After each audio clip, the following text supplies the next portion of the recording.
Good afternoon, everyone, and welcome to our council meeting for Monday, February 9th. I'd like to invite everyone to rise for O Canada.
I'll begin by reading our land acknowledgement.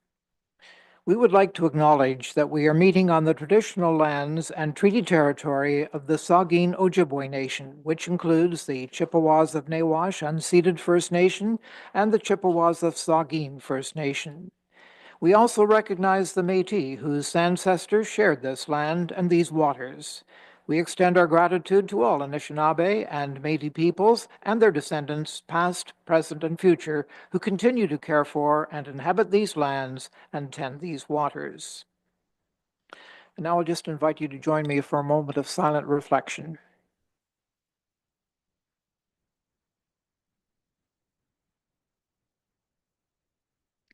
Thank you. Looking around the horseshoe, is there any indication of pecuniary interest and the nature thereof? I see none, but if it occurs to you, please bring it forward. Announcements. Deputy Mayor, we can usually count on you to get us rolling. Thank you, Mr. Mayor. Yes, there's always something going on in Meaford. I wanted to start, and I might be stealing Councillor Urick's thunder, I'm not sure, International Women's Day, upcoming on March the 7th, and I have the very fortunate privilege of co-chairing this event. It will be held at the Meaford United Church and is support of the Meaford Culture Foundation. There's a powerful lineup of guest speakers this year. Bonnie Sitter will be there. She's the author of Onion Skins and Peach Fuzz. That's the story of the farmerettes. Our own Jessica Kenyon, our small and medium business liaison, will be speaking, as well as Julie Higginson, a beef farmer and advocate for women in agriculture. And tickets and more information is available at www.meafordculture.ca. So do come out for that, and men are welcome too, right, Rob? And just one further announcement on behalf of the Rotary Thrift Shop. We are in need of socks with this cold weather. If anyone is cleaning out their sock drawer, the thrift shop is very much in need of being replenished with socks. Thank you very much. No other announcements on this side of the horseshoe? The other side of the horseshoe, anything? Okay, well, we'll move on then. Public participation, members of the public are always encouraged to provide council with their comments and questions. Presentations must be prearranged with legislative services before the agenda is released and are limited to 10 minutes. If a member of the public wishes to make a deputation on items on the council agenda or to ask a public question, they may do so either in person at the council chambers or remotely via Zoom. Members of the public wishing to make a deputation or ask a public question must register in advance with Legislative Services by 10 in the morning on the day of the meeting. And you can do that by contacting Deputy Clerk at meaford.ca or calling 519-538-1060, extension 1110. An email with access information will be sent to those who register for remote participation. Deputations are limited to 5 minutes, and public questions are limited to 2 minutes. And a reminder, the public can watch this meeting live via the Municipality of Meaford's YouTube channel, www.meaford.ca/YouTube. And our first presentation today comes to us remotely. Joanne Harbinson, the Sustainability Project Youth Climate Action Conference. Can you hear us, Joanne? Are you online, Joanne? Is she there? Are you muted, Joanne? I could be. Can you hear us all right? I can hear you. How are you? Fine, Very and well. we can hear you now, so Thank you so much. you are on. Go right ahead. Thank you so much, and good afternoon, Mayor Kettner, as well as council members at the table today. As mentioned, my name is Joanne Harbinson, and I am a director with the not-for-profit, the Sustainability Project. I've been with this group since 2010, and we service all of Grey and Bruce counties. We also support the Community Garden Network in Meaford that I'm sure you've heard of, that is headed by Simona Freibergova, a very successful local project indeed. Today I will be providing you some information on the Youth Climate Action Conference that the Sustainability Project has been a part of since 2023. And as you know, climate change is one of the most pressing issues of our time, and our local youth deserve the opportunity and our best hope to become our climate action leaders and heroes. This conference is for students in grades 6 to 8, their teachers, select 5 to 6 of the students from that school, and together with the teacher, there's no cost to them or the school, and funds are secured to cover the day's events, including lunch, transportation to the venue, as well as teacher release time from the school, which is very important. Next slide, please. So in this slide, you will see a gathering of last fall, and then the left picture in the left side is Hillary Coburn, which some of you may know. She is one of the original organizers of this conference in 2023, and she's a local educator that has taught at the Georgian Bay Community School from 2018 to 2024. And she developed this conference in her passion for climate action and youth while she was on maternity leave in 2023. The Sustainability Project has been pleased to assist her and others to make it a successful conference, not only for the youth engaged with learning from industry leads and mentors. Their teachers also participate in a professional development from a McMaster University facilitator, gaining tools and information that they could take back with them and implement at their own school. In 2024 was one of our first larger events. We had 27 schools, 32 teachers, as well as 130 students. And we were partnered with the Learning for Sustainable Futures, another not-for-profit that does nationwide activities. The youth need teaching, support, and teamwork from their communities to the adults. The Youth Climate Action Conference is a fabulous opportunity to share and inspire and create real local change. Next slide, please. The students participated in 3 of 6 sessions through the day, where they are organized by our community, our industry leads and volunteers, and where some of the sessions were called Where Forest Begins. There were 2 energy-related sessions called Sunshine on the Bayshore and the New Magic School Bus, which talks about the electric vehicles and another evolving project, as well as Change Making 101. We also had 2 Indigenous-led sessions called Aquatic Systems and Water Walking. Next slide, please. The 2025 highlights you can see on the slide here. Our organizing committee, we're very grateful to the City of Owen Sound to letting us use the Bayshore Community Center for last year's conference. And we do intend to return to this more than adequate venue this coming year in late fall. One of the main objectives of this conference was to open the minds of our youth to what our world is like and how the changing climate is affecting it. We want to give the youth a voice, thought process, expose them to industry leads, and encourage them to develop their own agency as to how to deal with the world they will be inheriting. Next slide, please. One of the projects at the Bayshore Community Center is together with our partners in Owen Sound, as well as the Grace Olive Conservation and the adjoining Inglis Falls Arboretum Alliance. They planted a middle mini forest, so it was very popular and kids were very proud of what they had done there.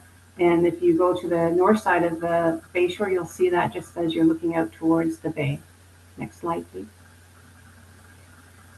Both in 2025 and 2024, as we partnered with Learning for Sustainable Futures, empowering our students to create their own community and climate action projects, every school in attendance left with a check for $500. This helped them to develop a local project at their school or in their community. We note that the students from Meaford Georgian Bay Community School have attended all 4 conferences. Here are just a few projects completed last spring in 2025, which would have been those that had started and attended the conference in 2024. Of course, our 2025 attendees are in the midst of developing their projects and looking to finalize their action plans. Based on student and teacher surveys, we can see some positive impacts, as you can see in this slide, that the conference had for the attendees. Students and teachers were surveyed before and after the conference, and the results show an increase in climate change teaching and learning, climate change knowledge and awareness, and climate action. And as well, they were also surveyed as to what their climate anxiety was, and it seemed to be lessened as a result of their knowledge that they gained from the conference. Next slide, please. The students went away with a new journal and action plan booklet that you can see on the left side of this slide, and that was due in 2025. And this helped them to keep track of their learnings over the day, helped them to prepare for climate action discussion, and also provide them with some thought-provoking questions to assist in their learning. Where is it that students of this age can go with their peers and actually sit together and discuss these issues and feel like they will make a difference as they move forward in their life? Next slide, please. So last year, we were also very fortunate to have received a significant amount of funding from the Bruce Power. And again, our partnership with the Learning for Sustainable Futures supported the event through some financial, but also a lot of human resource activity. Multiple other funders were approached, and we were successful in garnishing around $40,000. We also highlight that we had a significant amount of in-kind support from all of our volunteers. In 2026, Bruce Power is providing us with a much smaller amount for our conference, so we are going to be continuing to reach out to various community groups, municipal governments in the Grey and Bruce counties as we look forward to the conference in the fall. We note that we have had some municipal support over the years, such as from the Township of Southgate. Our community is very fortunate to have the City of Owen Sound support the conference by covering the rooms at the Harry Lumley Bayshore. And we've had a wonderful support from the County of Grey and their staff. Megan Miles, as many of you may know, over the last 2 years has been very effective in helping us with this. And maybe not so much this year as some of the programming has changed. And some of you may have heard some of these updates in the fall from Megan as well at County Council. So far this year, as we start into our funding regime, we will be receiving $500 from the Township of Saugeen Shores as well. Next slide, please. So just on behalf of our conference organizing committee, the Sustainability Project is respectfully submitting a funding request to the municipality of Meaford for up to $500 to support the Youth Climate Action Conference in 5.0 in 2026. And I should add too here that we did have the Georgian Bay Community School high school students help us out this past fall, and they were supported through the Town of Blue Mountains funding, climate action funding as well. So we've had some success across the table and across the 2 counties with support of this. And just the final slide, please, just as a thank you. So thank you. Thank you for listening. Any questions for Joanne? Councillor Forder? Thank you, Mr. Mayor, and through you, Joanne. Hi there. Just wanted to say thank you for being here to present today. And climate change is something that I have a particular interest in. So my question regarding slide 6, where it mentions the awareness building and education and well-being, I'd just like to ask you a couple questions about that. There are a lot of studies that show that Canadian youth, upwards of 80% of Canadian youth report that climate change does impact their overall mental health, reporting feelings of being afraid, sad, or anxious, or even powerless against climate change. So I just wanted to know from you, If you could share some insights on how climate change awareness is affecting mental health in Canadian youth, and what supports or positive coping strategies have you seen Canadian youth adopt when dealing with climate-related anxiety? Thank you. Thank you, Councillor Porter. That's an excellent question. And through the Mayor, I think with the programming and information that I'm providing today is just kind of a summary and a cumulative amount of work that others have done as well. So I'll try to provide you with what I know, but I wasn't directly involved with some of the results that you see here. So I apologize for that. But I do know that it's something that's key when we're delivering and dealing with and looking at organizing the conference, that others are part of this, especially not just for the students, but for the teachers, to provide them with the tools to look at that climate anxiety and try to find out if what we're doing is helping them. So in the classrooms, I know there's been a lot of change in curriculum. I don't think a lot of the environmental aspects are covered there. So this just allows students and teachers to provide them with another avenue of gaining information that they can incorporate and teach the kids how they can maybe deal with some of that anxiety and try to reduce that, and the awareness, if they can have the tools and try to provide them with the agency and capacity to kind of look at their day-to-day stuff and within their school and within their community. But as that one slide does mention, that there was a reported, a 40% feeling quite a bit better or being able to deal with a bit more equal anxiety. But we can certainly follow up with more information if you wish to have some more information provided to you. Sure. Thank you for that, Joanne. That's very helpful. And I think outside of council, I'd like to learn a little bit more about that. One more question for you. With regards to this Youth Advisory Council, I'm particularly interested in that. I'd just like to know a couple things, like what are the age ranges for the Youth Advisory Council? What municipalities do they represent? And sort of what is this council's strategic priorities? Like what sort of projects or initiatives have they been working on, and what are sort of the desired outcomes? Are you able to maybe expand on a little of that for me, please? Sure. This past year was the first year that we kind of instilled the Youth Advisory Council. So it would be from students from 2024's council, conference. So there was a couple of things with that. The students, the age range is in the grade 6 to grade 8.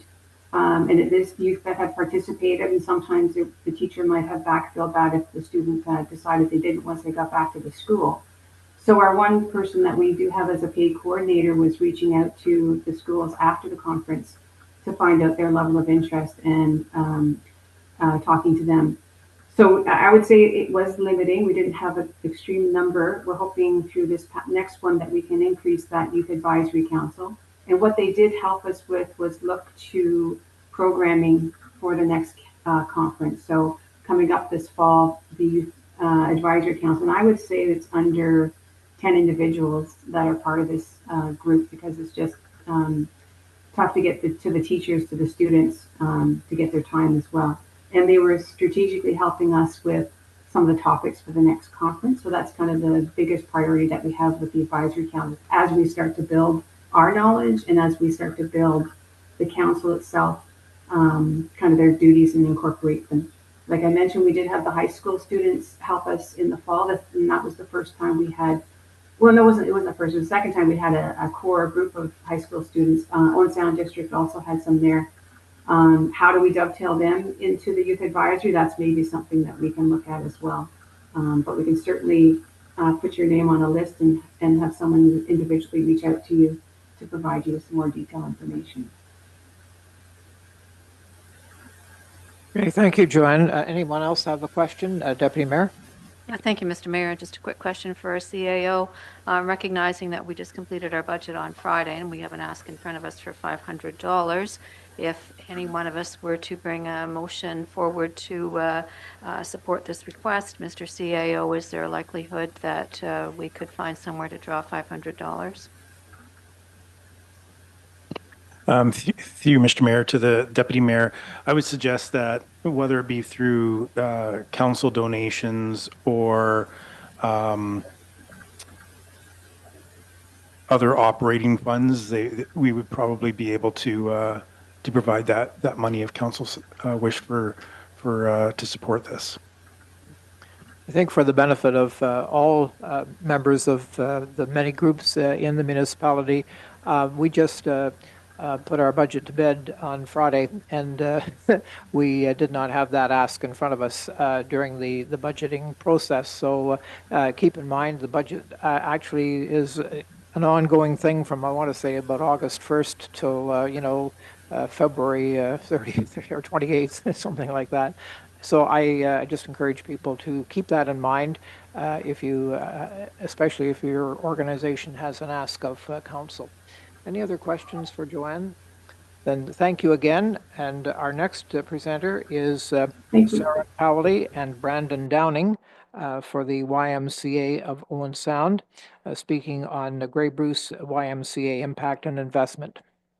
Welcome. Thank you so much. Good afternoon, Mayor and members of council. My name is Brandon Downing. I'm the manager of health, fitness, and aquatics for the YMCA of Owen Sound Grey Bruce. With me is Sarah Cowley, our chief executive officer.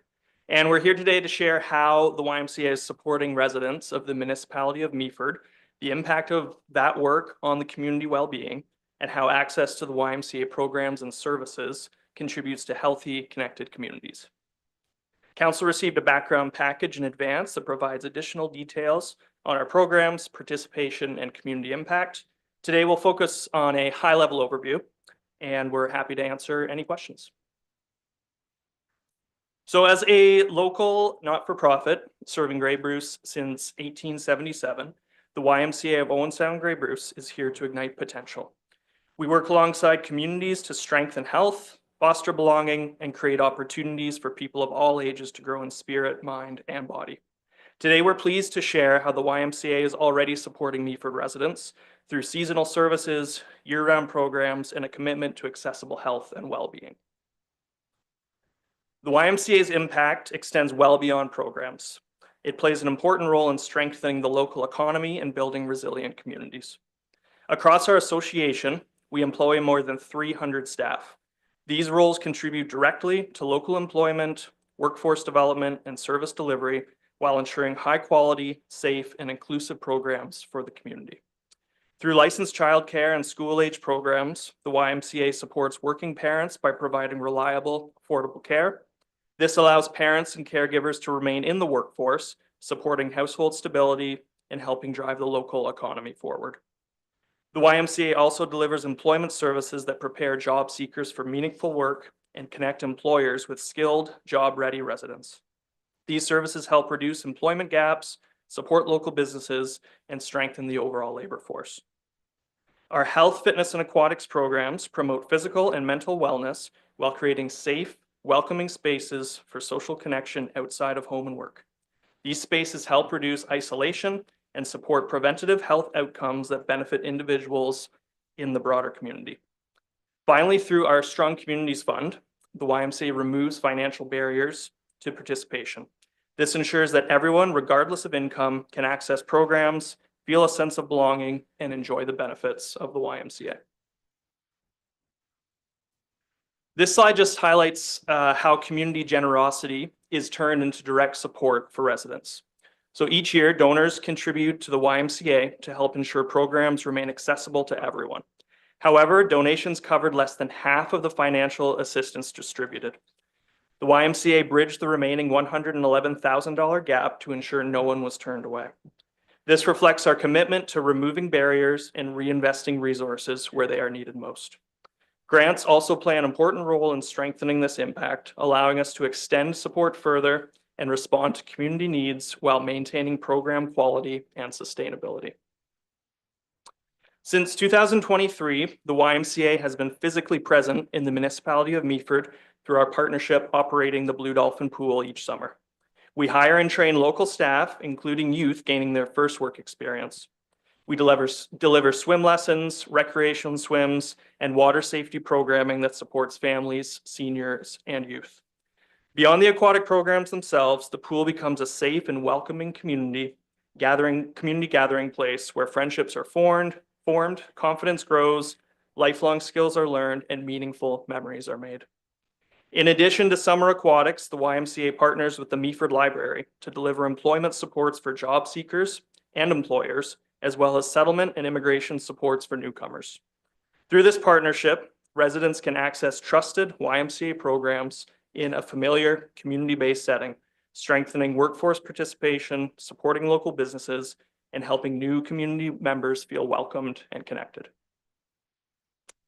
Aquatics programming is not only valued, it's relied on. Each summer, thousands of residents and visitors use the pool for recreation, safety, and skill building. Swim lessons consistently fill thousands of spots, which speaks to families prioritizing water safety and lifelong skills. Even with year-to-year fluctuation, the level of participation remains strong, showing sustained demand rather than one-time interest. Recognizing that access matters as much as availability. Free Swim Fridays are made possible through the support of local sponsors. For a set time each week, the pool is open at no cost, ensuring that cost is never a barrier to participation. It's a great example of how local businesses, the YMCA, and the municipality together can create inclusive, welcoming spaces for families and individuals. The YMCA also partners with Georgian Bay Community School to offer swim lessons to students before the school year ends. This partnership helps ensure children and youth develop essential water safety skills in a familiar, supportive environment.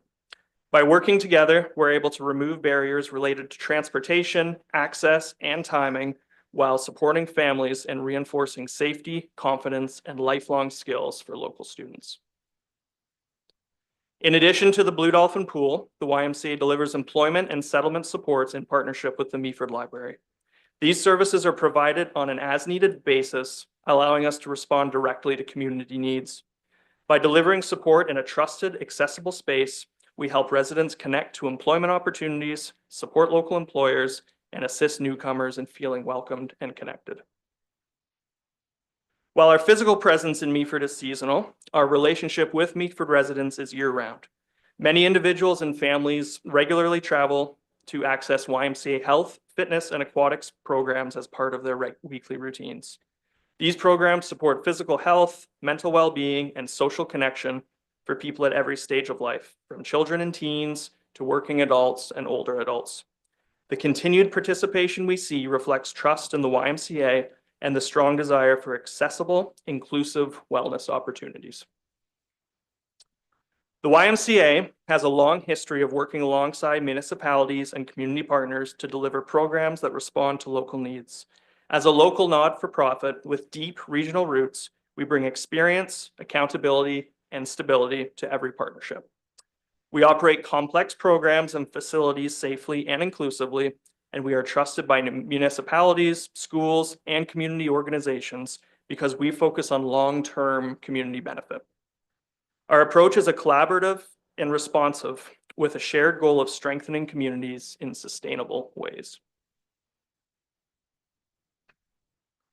Meaford's official plan guides growth and community development with a focus on maintaining and enhancing quality of life, health, welfare, and general well-being for residents.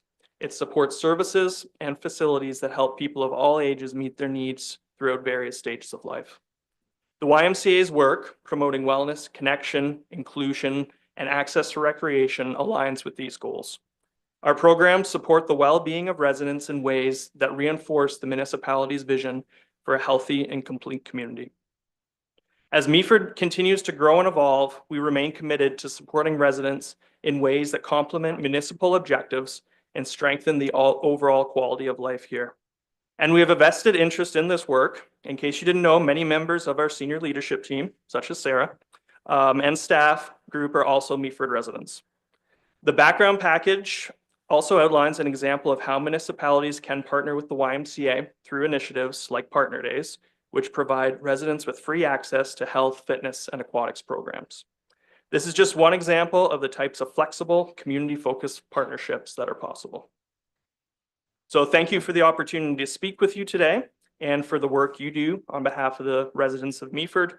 Additional detail and supporting information are included in the background package provided to Council, and we're happy to expand on any of these areas in the future and are also happy to take any questions now.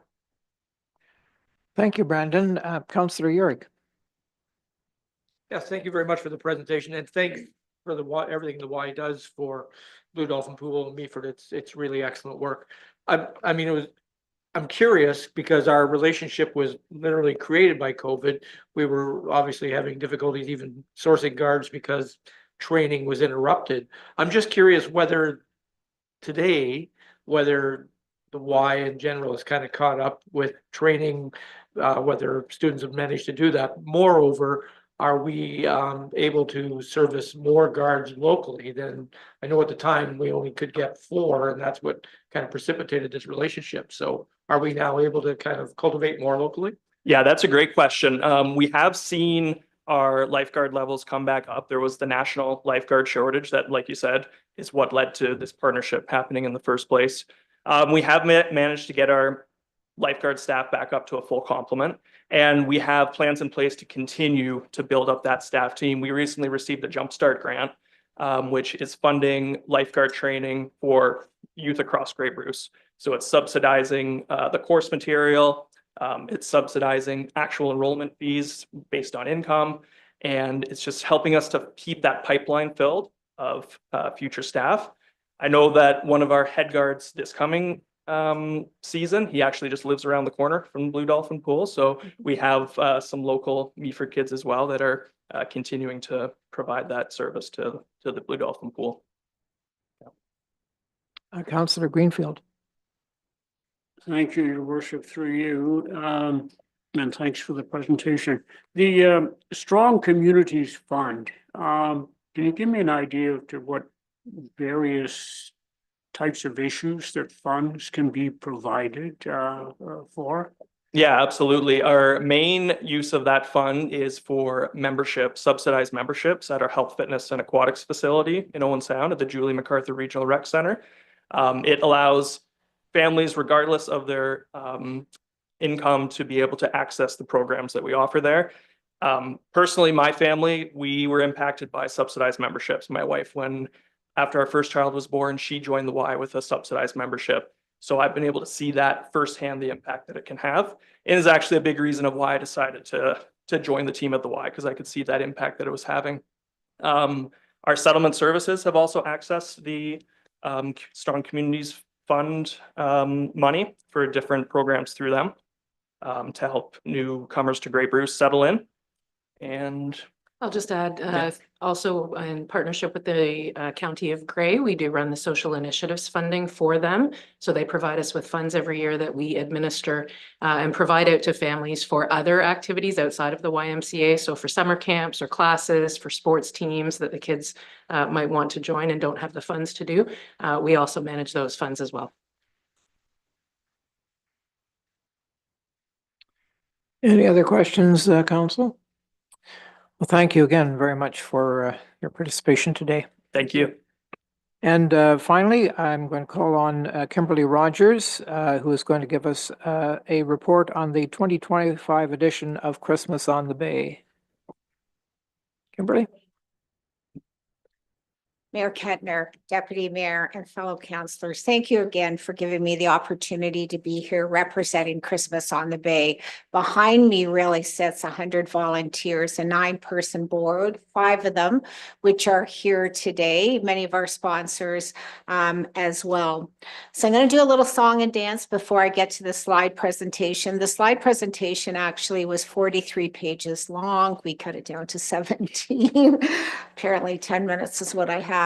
So Christmas on the Bay developed and has grown strong over the last 6 years. We're going into our 5th consecutive market, and that's through detailed strategic planning. What began as an event has evolved into a movement rooted in inclusivity, accessibility, tourism, economic development, serving residents, visitors, and the vulnerable population. Moving forward in 2026 and beyond, we are growing. This year's market will include an expanded children's and families area, Christmas on the Bay is currently reviewing an enhancement to the market with an addition of a kids zone. The Christmas on the Bay board feels the enhancement will add additional value to the market and attract further visitors to the downtown core, spreading that sprawl out to our downtown for shoppability. The board will submit an overview plan for additional space and requirements and work directly with staff for those required approvals. I'm going to go through a couple of ongoing reoccurring suggestions. I call them urban legends in our house. First of all, I just wanted for clarity that this amazing movement is 100% volunteers. There is no paid staff. We had one student from Meaford, actually a college student this year, that we paid an honorarium for. Myself, none of the board of directors, none of us receive pay, and there shouldn't really be any controversy around that. That affects our volunteers who put copious hours in, or sponsorships and that. So I wanted to make sure that that clarity was clear.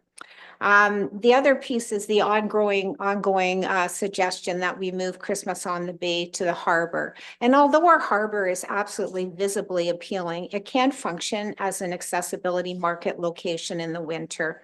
It's not viable or equitable location because of safety hazards and operational constraints. Imagine a path for a wheelchair or a walker or mobility scooters, high-risk falls for seniors and people with disabilities, limited shelter options. Our anchor is the Meaford Hall, from everything from washrooms to a calming area to the amazing staff that works there. And the accessibility to the downtown. Accessibility is not a preference. It's a legal, ethical, and community responsibility. Christmas on the Bay is not simply an event. It's a proven community asset delivering measurable economic, social, cultural, and mental health benefits to Meaford. We respectfully make the request to council to have support the municipality of staff to continue to work collaboratively with Christmas on the Bay to develop and grow an absolute all-star. I could list the municipal staff this year and last year that were phenomenal. NISA made it seamless for us. Yes, we had bumps and yes, we had collisions, but instead of trying to deal with 10 different departments, NISA was able to do that landing for us. So I applaud the municipal staff on that. And the other piece we asked request is the inclusion of signing an up-to-date MOU. It was in draft form. And the hidden gift behind this is now we have Brady, and I'm sure he's going to come with lots of things that we might have not thought on either side of the fence to include on that. So we're excited to get that done and completed.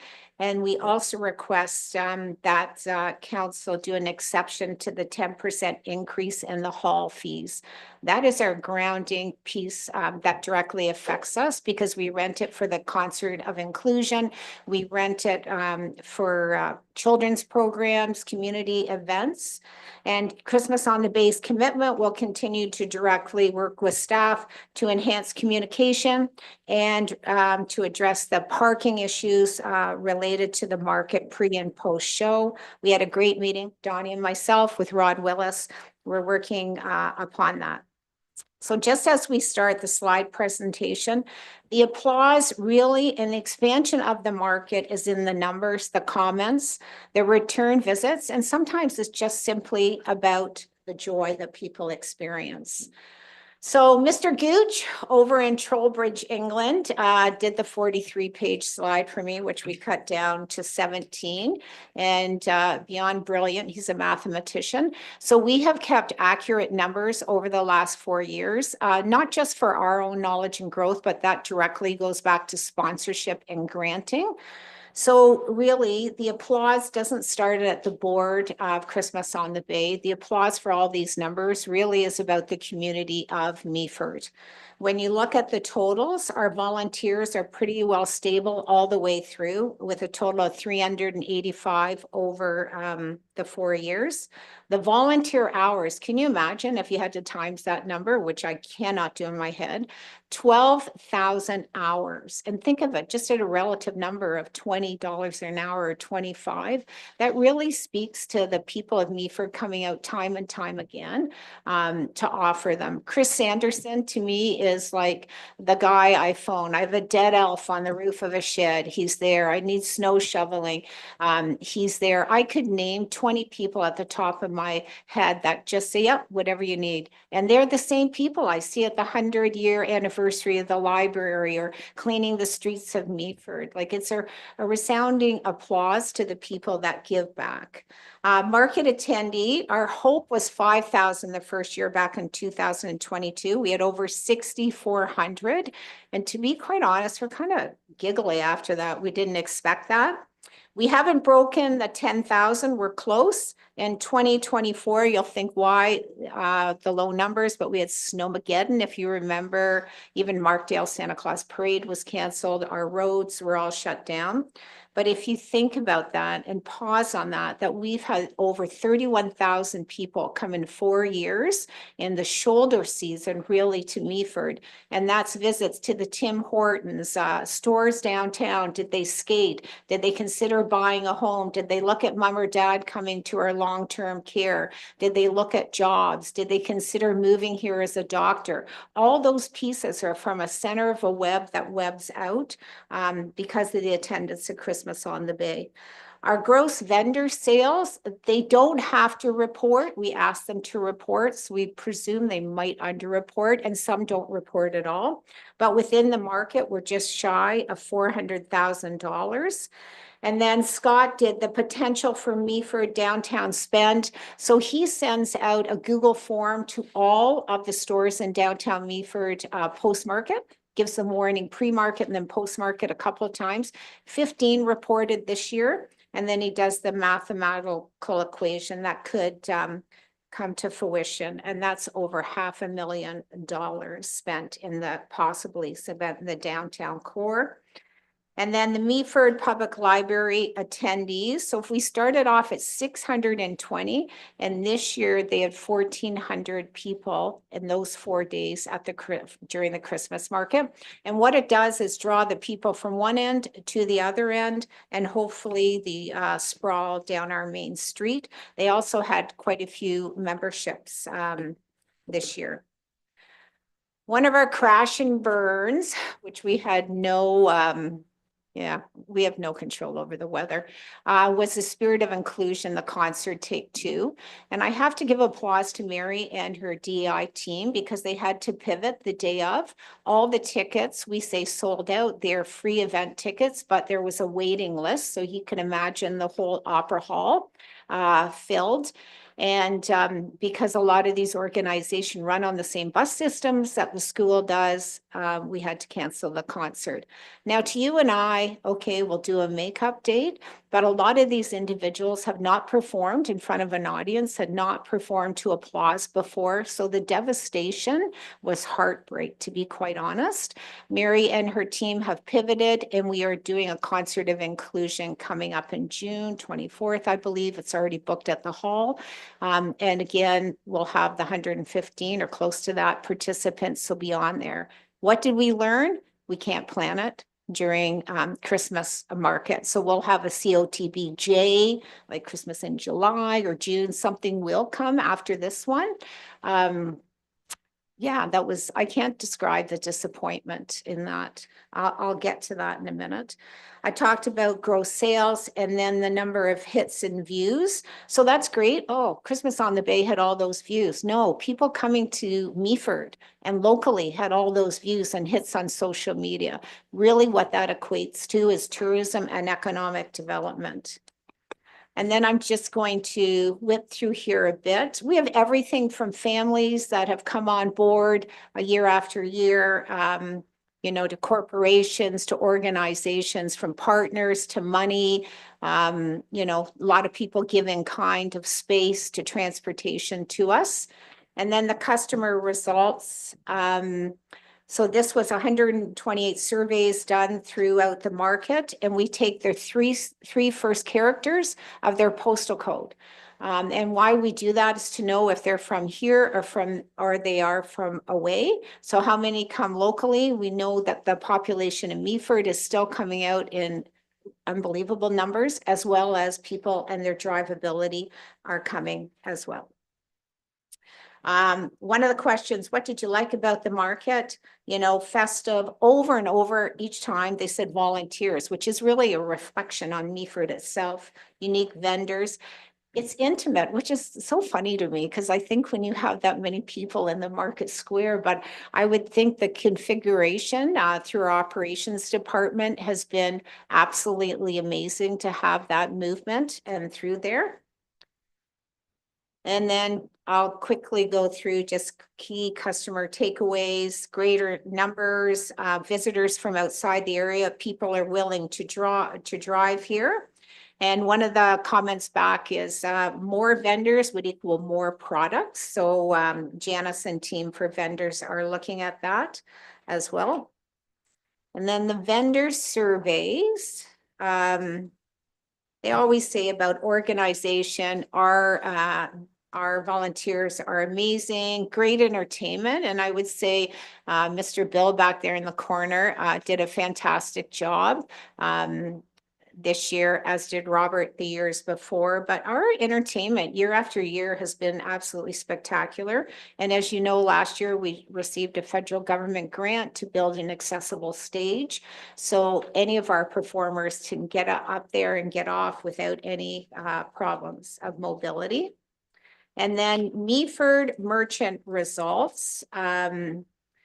So that went to, they had 15 respondents. So again, Mr. Gooch did all of the Google Forms up and down to all the stores. He had 15 respondents from stores, restaurants, etc., salons.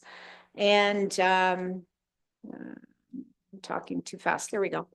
I'm just going to highlight a few. One of the downtown businesses that has been open for 3 years, market days are the busiest of each year, and 2025 was the single highest sales day.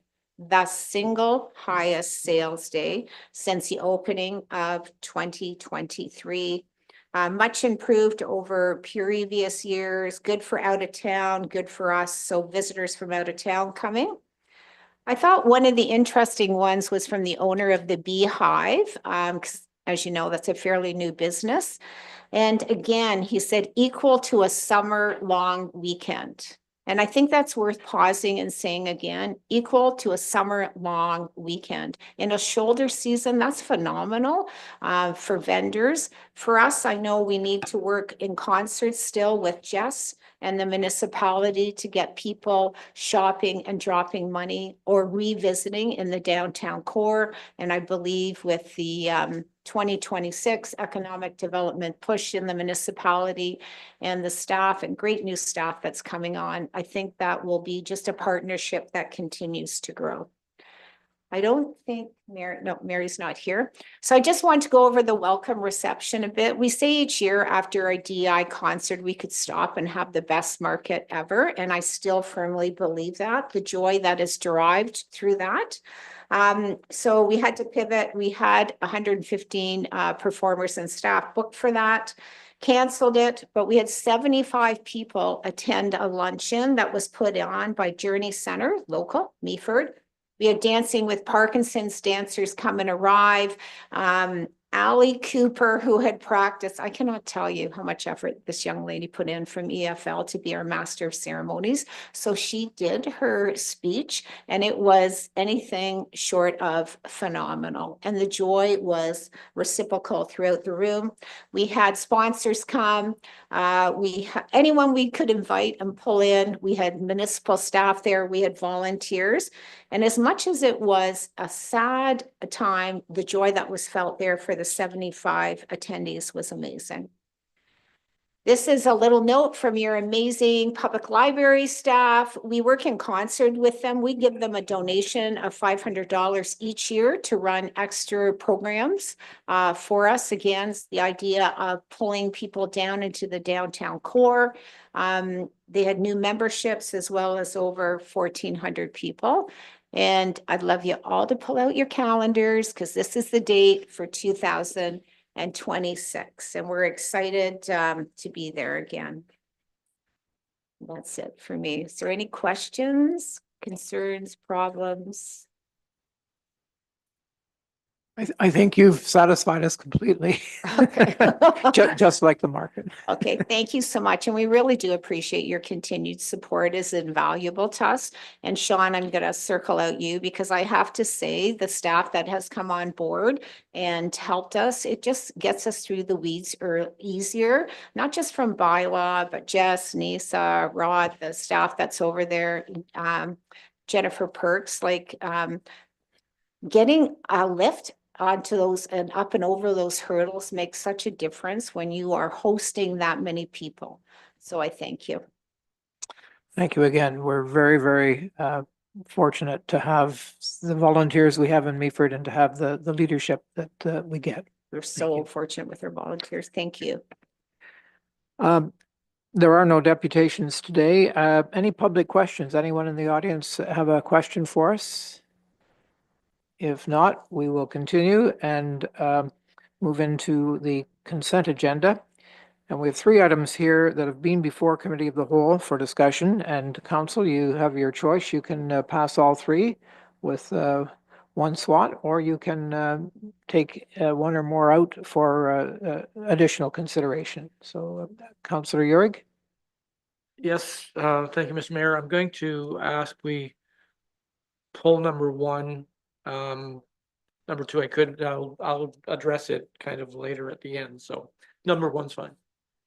Okay, so let us go on then and look at 2 and 3, and I'll give you the recommendation, and then we'll get them on the table and vote on them.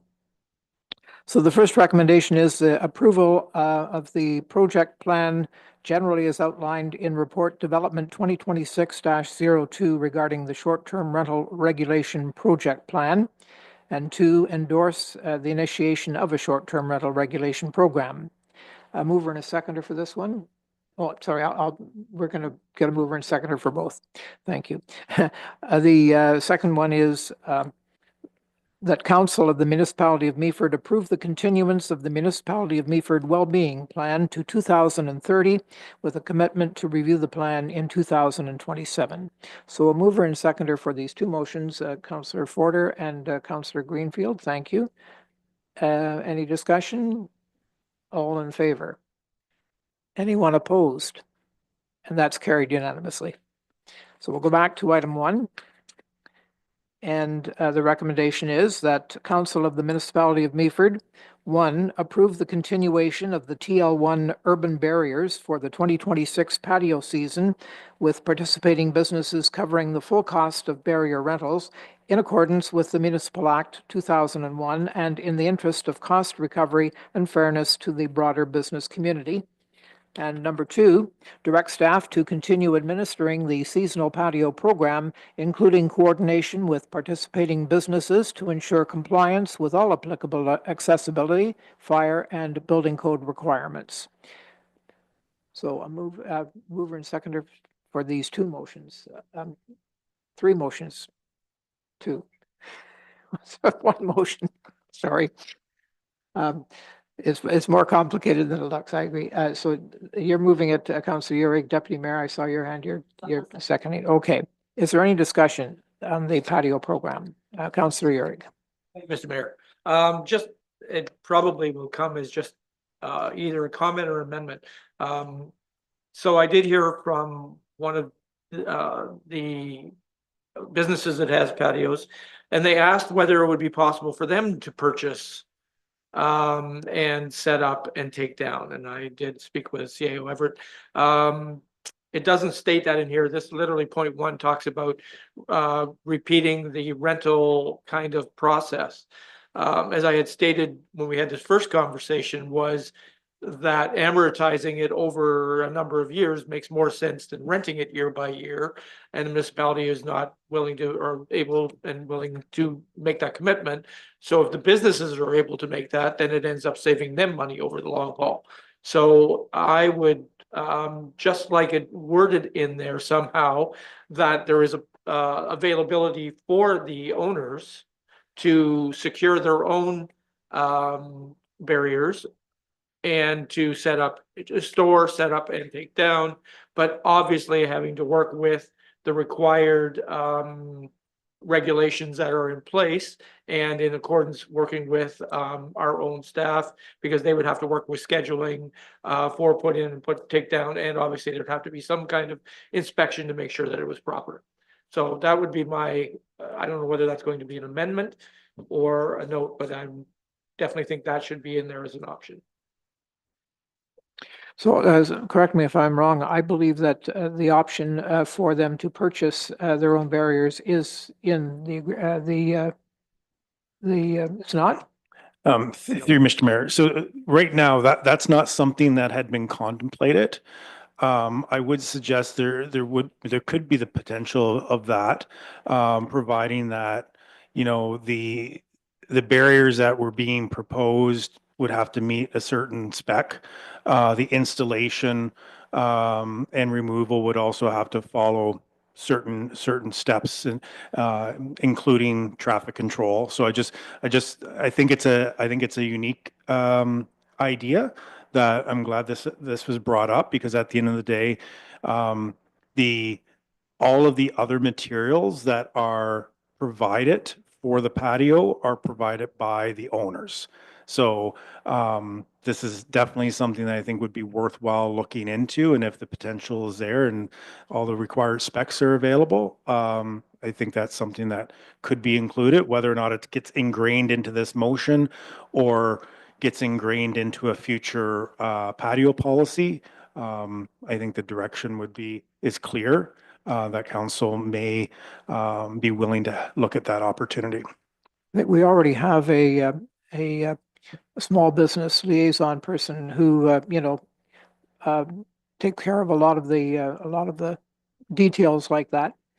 But I was sure that I saw in the report a price to purchase what an estimated cost for purchasing as well as for renting the actual. Yeah, through Mr. Mayor, I believe those numbers were in there, but that was with the rationale of the municipality purchasing instead of the restaurant owner.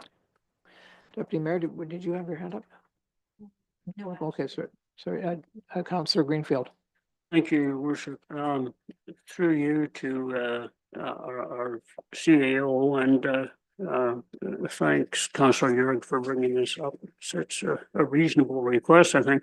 But how would we control the design of these barriers? There are obviously different types, and I think if we had maybe three in a row that were all different, it might take away from the overall character of the patios. How would we manage that situation if indeed this went ahead? Through Mr. Mayor to Councillor Greenfield. So last year was really the first year that staff took a lead in the actual site plan and actual detail of what was being approved. So irregardless of somebody, a property owner or a business owner paying for the barriers, it doesn't preclude that the municipality is the one that would be the approving body. So the municipality would still have control and management of what actually was getting put in place. And I know last year there was a lot of discussion about the patios only being in front of the business, where previous years patios sort of extended into the neighboring properties frontage. So all of those pieces will still be in play. And if the restaurant owner wish to provide for the barriers, then we still have control of what gets installed. Any other questions? You ready to vote? All in favor? Anyone opposed? And that's carried unanimously.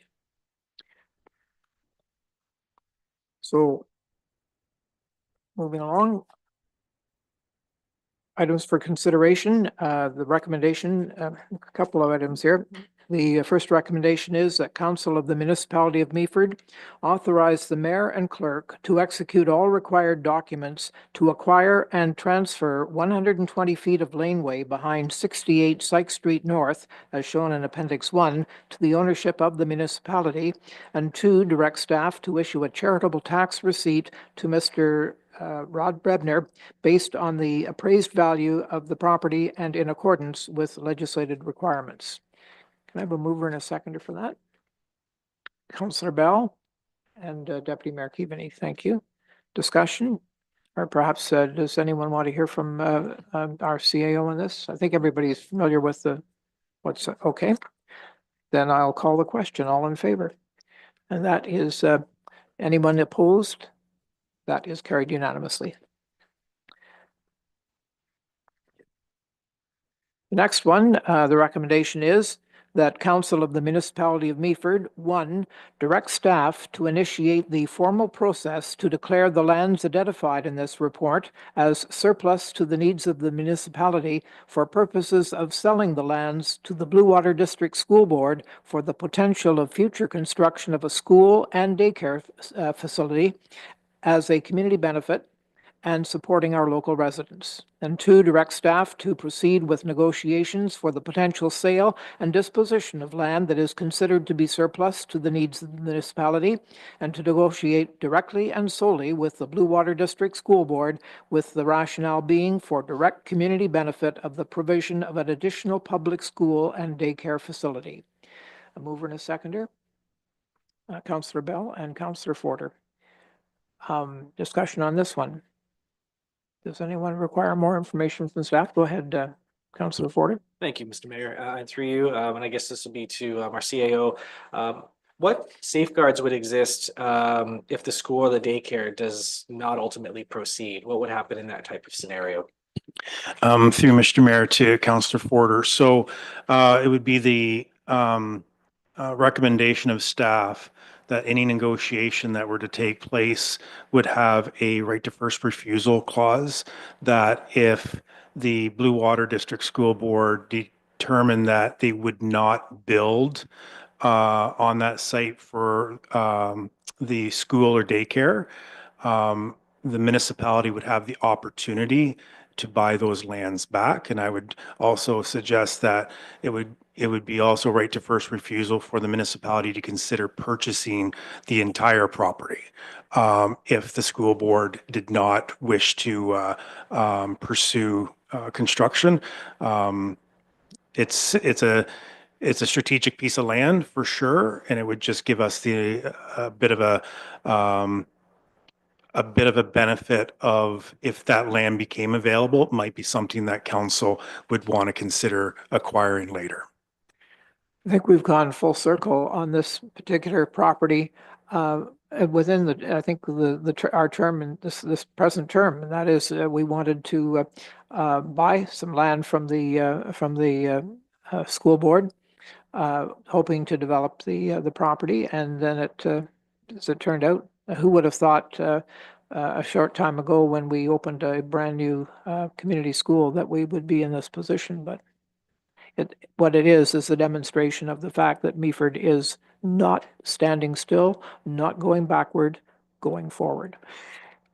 Are you ready to vote on it? All in favor? Anyone opposed? That is carried unanimously.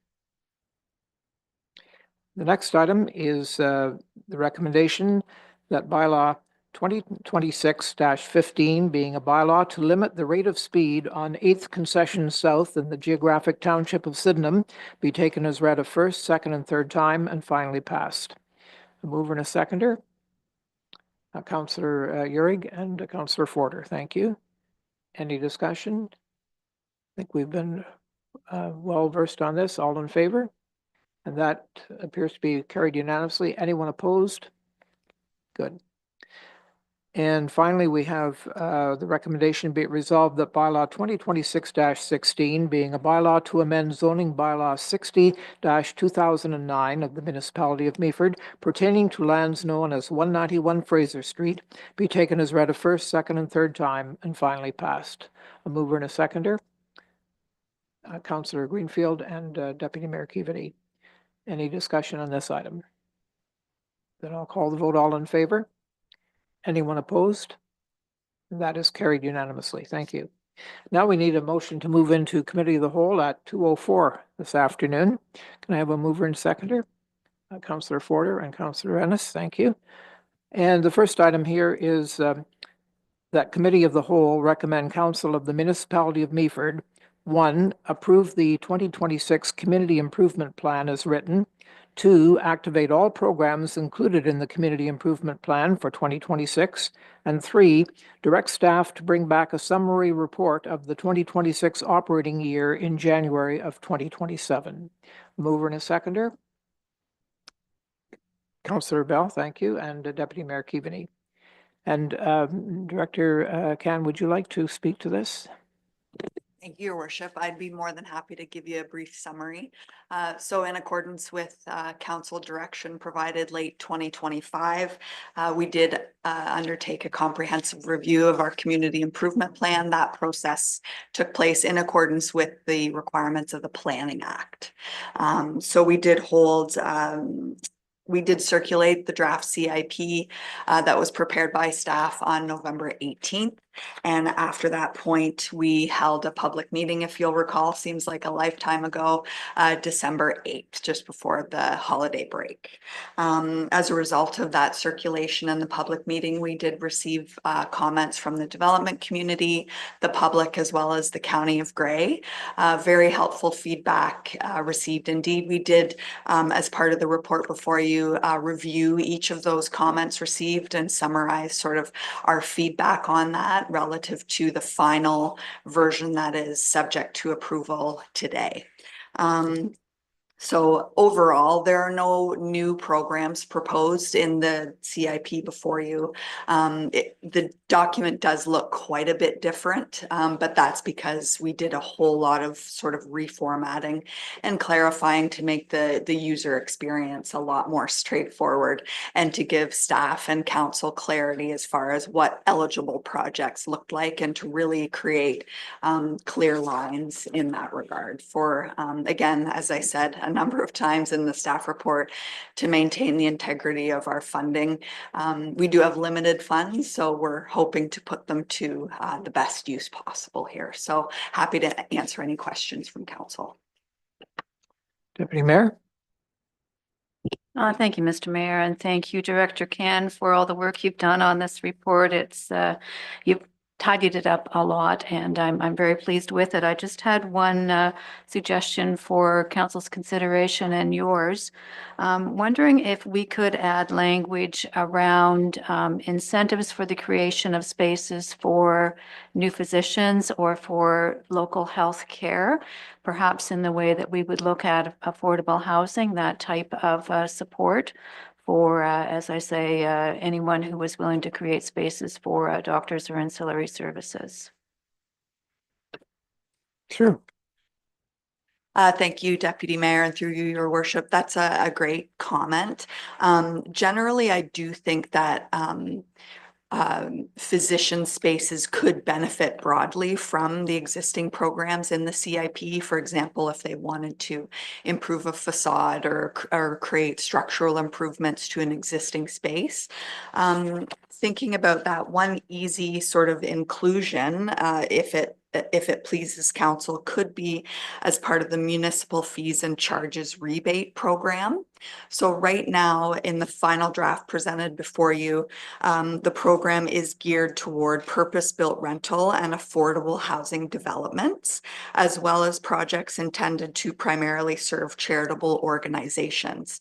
So it would be fairly straightforward and consistent with the theme of that program to add, if it's council's wish, language around projects geared to house physicians in new office spaces or to convert spaces to benefit new physicians. So that means that they would be eligible potentially for municipal fees and charges rebates like development charges, cash in lieu of parkland, or planning application fees or building permit application fees. So I'm in your hands on that. Just a suggestion about a fairly straightforward way that we could insert that if it's council's wish. So that would be in section 4.3.3 of the proposed final CIP.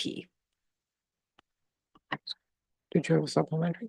Mr. Mayor, if I may, so I would propose that amendment then, if that is, I'm looking to Margaret to nod, is that's appropriate at this point in time? Okay, so I would move that amendment. Is there a seconder? Councillor Forder. Any other discussion? All in favor? That is, anyone opposed? That is passed unanimously then, and thank you for that, Deputy Mayor. Any other comments, questions? I would just say that I was impressed with all of the interventions, and I thought that it's pretty clear that we have a sort of a large municipality appetite and a small municipality budget. So I hope that we can move quickly over time to build this up so that we have the funding to make a bigger dent.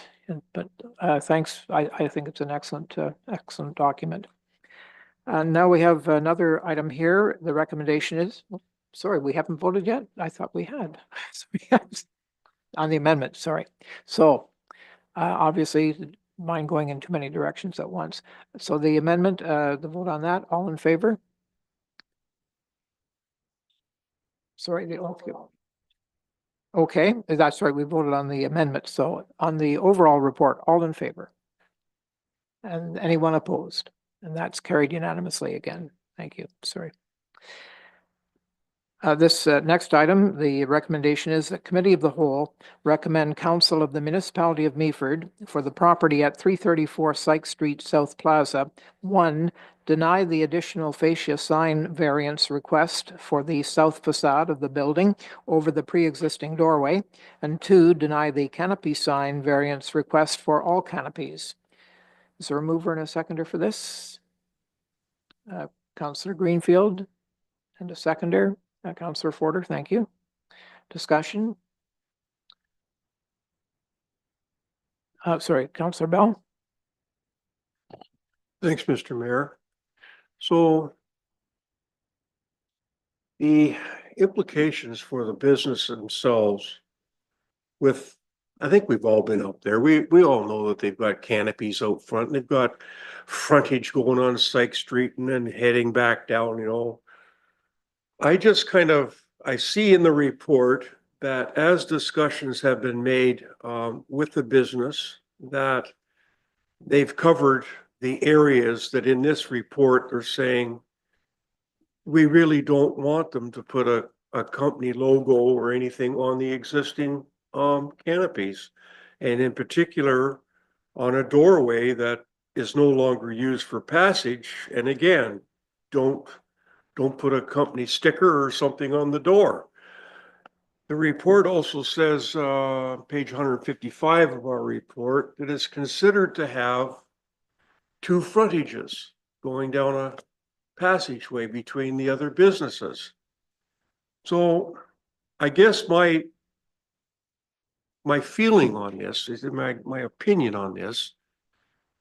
Most people who would go up to visit up at that mall, I don't think it would ever cross their mind to look up, to count, to determine if the one on the left or the one on the right or the one at the back or the one across the street, it's a business. So I would like to hear when they submitted to have a variance that quite obviously in the report, businesses are only allowed to have so much advertising. Is that the punchline? They can only advertise so much. And you have to do it in a way that, according to our bylaws, that they conform. If it's too big, too broad, too bright, too close to the road, you can't. I find sometimes that when we do these things, when they've applied to have a variance on that, is that why it's here today for council's consideration? If we were to say, in this case, we would allow them to do that.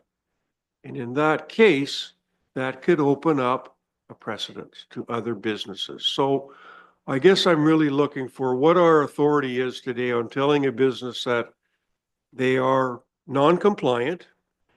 In the report, they've recognized they wanted to do something and covered up, so they are recognizing that. I'm just looking for a little bit of, when we say that we're open for business and we want business people to invest, I don't know whether the word is being non-competitive or you're having a competitive edge over someone else. I just kind of need to have a little more background. Thanks.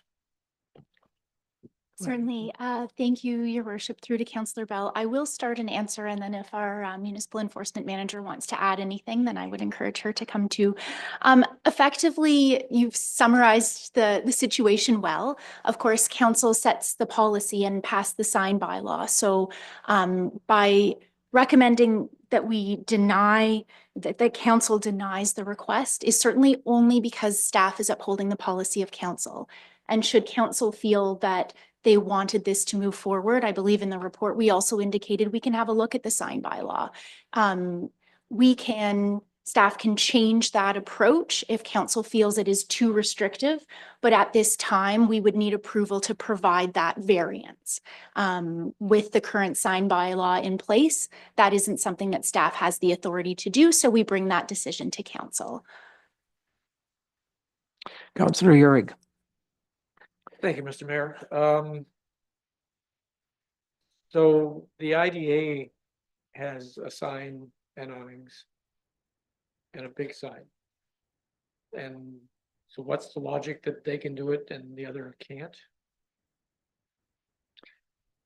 Thank you, through your worship, to Councillor Urick.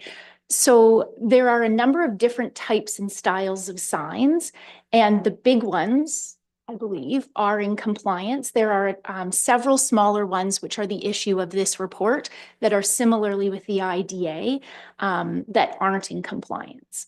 So it's not the big signs, it's the sort of accessory, I believe, fashion and canopy signs. Okay, because I'm looking at the picture of existing IDA sign and canopies, because they don't look much different. And I'm also thinking this is not a heritage building down. This isn't Meaford Hall. This isn't in the Heritage District. It's not the prettiest building on the planet. Anything you can do to beautify that building actually to me would. But I did notice you did say if they didn't put actually the name on the canopies, then that would be fine. Okay, that just strikes me as odd. I would have no problem with them doing this because again, it's a brick building that doesn't have a lot of character or appeal. I don't really have a big problem with them doing this, especially since IDA has 4 signs. Councillor Greenfield. Thank you, Your Worship. It's interesting discussion. I noticed that currently above one door and covering one door, there is a sign that reads "Fiercely Canadian." And frankly, right at this moment, at this day and age, I can't even imagine taking away a sign like that. In the name of patriotism, well, I know we got bylaws, but anyway, I really don't approve of dismissing those 2 particular signs. I think that they are reasonable. They tell a story. They tell a very important story, and I have a problem with taking them down. Sean, can I just ask one question, a little clarification, because I'm uncertain. if I understand, there was some discussion of the angle of the awning signs, and I take it that the IDA sign may be legal, but the Pizzaville sign is not, or can I ask Holly to clarify that if you don't mind? Because, and then we'll deal with the. Yeah, I think you need to reflect, council did in 2016. Need your mic on, sorry. Oh, is that better? Sorry. Yeah, thank you. I do have a big girl's voice though, but I'll choose not to use it here. I think what we need to do is, we're just reflective. There was, with regards to IDA, there was a report that went to council in 2016. And then council denied the canopy signage at the front of the building. So with reflective to that, that's what they've requested that. So they denied that council of the day. They approved the sign at the north of the building and the fascia sign and the ground sign, but not the signage on the canopy. So in lieu of being consistent with council's decision of that day, we would not permit the signage on the awnings because there's more than two signs per business frontage. So the bylaw reads, you're allowed to have 2 signs per business frontage. They have a ground sign and they have a fascia sign. So it exceeds the general intent of the bylaw.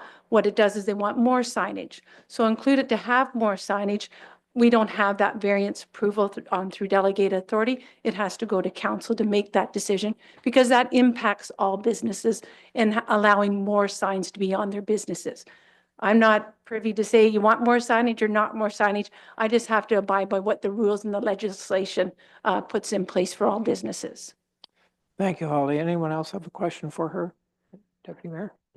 Thank you, Mr. Mayor. And I think it's an important conversation for council to have because as Councillor Bell said, we want to be perceived as being open for business. And yet, signage is critical to a business. And yet with our current bylaws, some level of signage is restricted. So, is it time that we had a look at this bylaw and perhaps made some revisions to it? And I'm wondering if that was anywhere in a work plan, or is that something that requires direction from council to review that plan? Because it's not just the signs on the buildings, it's signs that we see on boulevards, and we've got all kinds of issues with signage around the municipality, and from time to time this comes up, and 1 or 2 signs get removed, but signs can be outdated and businesses are gone and they've still got a pole sign. So I think we really need to spend some time, in my mind, reviewing this, and I don't know how that impacts our decision today, but my question just was, is that on anybody's work plan? Through you, your worship, to Deputy Mayor. I think the biggest thing is it is 2018, the bylaw was written. So that's 8 years ago. And a lot of things do change aesthetically for bringing into the community members. Is signage does change, but it is repetitive throughout a lot of municipalities to really be aware of sign pollution and the amount of signage coming to that business. Do they need more signage? Does it bring attention to them? With the red awnings and the fascia signs of both sides, plus the ground sign, it provides us a painted same brush of all. There's 2 signs allowed per business, so they can have a fascia sign and a projecting sign. But should they have a A-frame sign as well? And I think it opens up the floor of how many signs do you want per business? And by all means, we can review the bylaw and look at other municipalities, and it would be a directive through council and through my work plan. It is pretty busy right now with a lot of other objectives, but we could look at it, but you'd have to approve it or deny it today to see what steps you'd like to go forward with this type of business. So, CEO Everett, you have a point. Thank you, Mr. Mayor. And Holly's done a great job just explaining sort of not getting all painted with the same brush and just not looking at this one building. I will say that, similar to what Holly has said, council has a couple of options. One is to approve the recommendation, which is to deny. The second option is you could approve it, and with the understanding that we're going to look at, updating the sign bylaw. I'll just remind council that we do have a number of bylaws, the municipal licensing bylaws, one that we're looking at, the AMPS, administrative monetary penalties we're looking at. We've also got the parking bylaw that we want to get updated. So there's a bunch of bylaws. But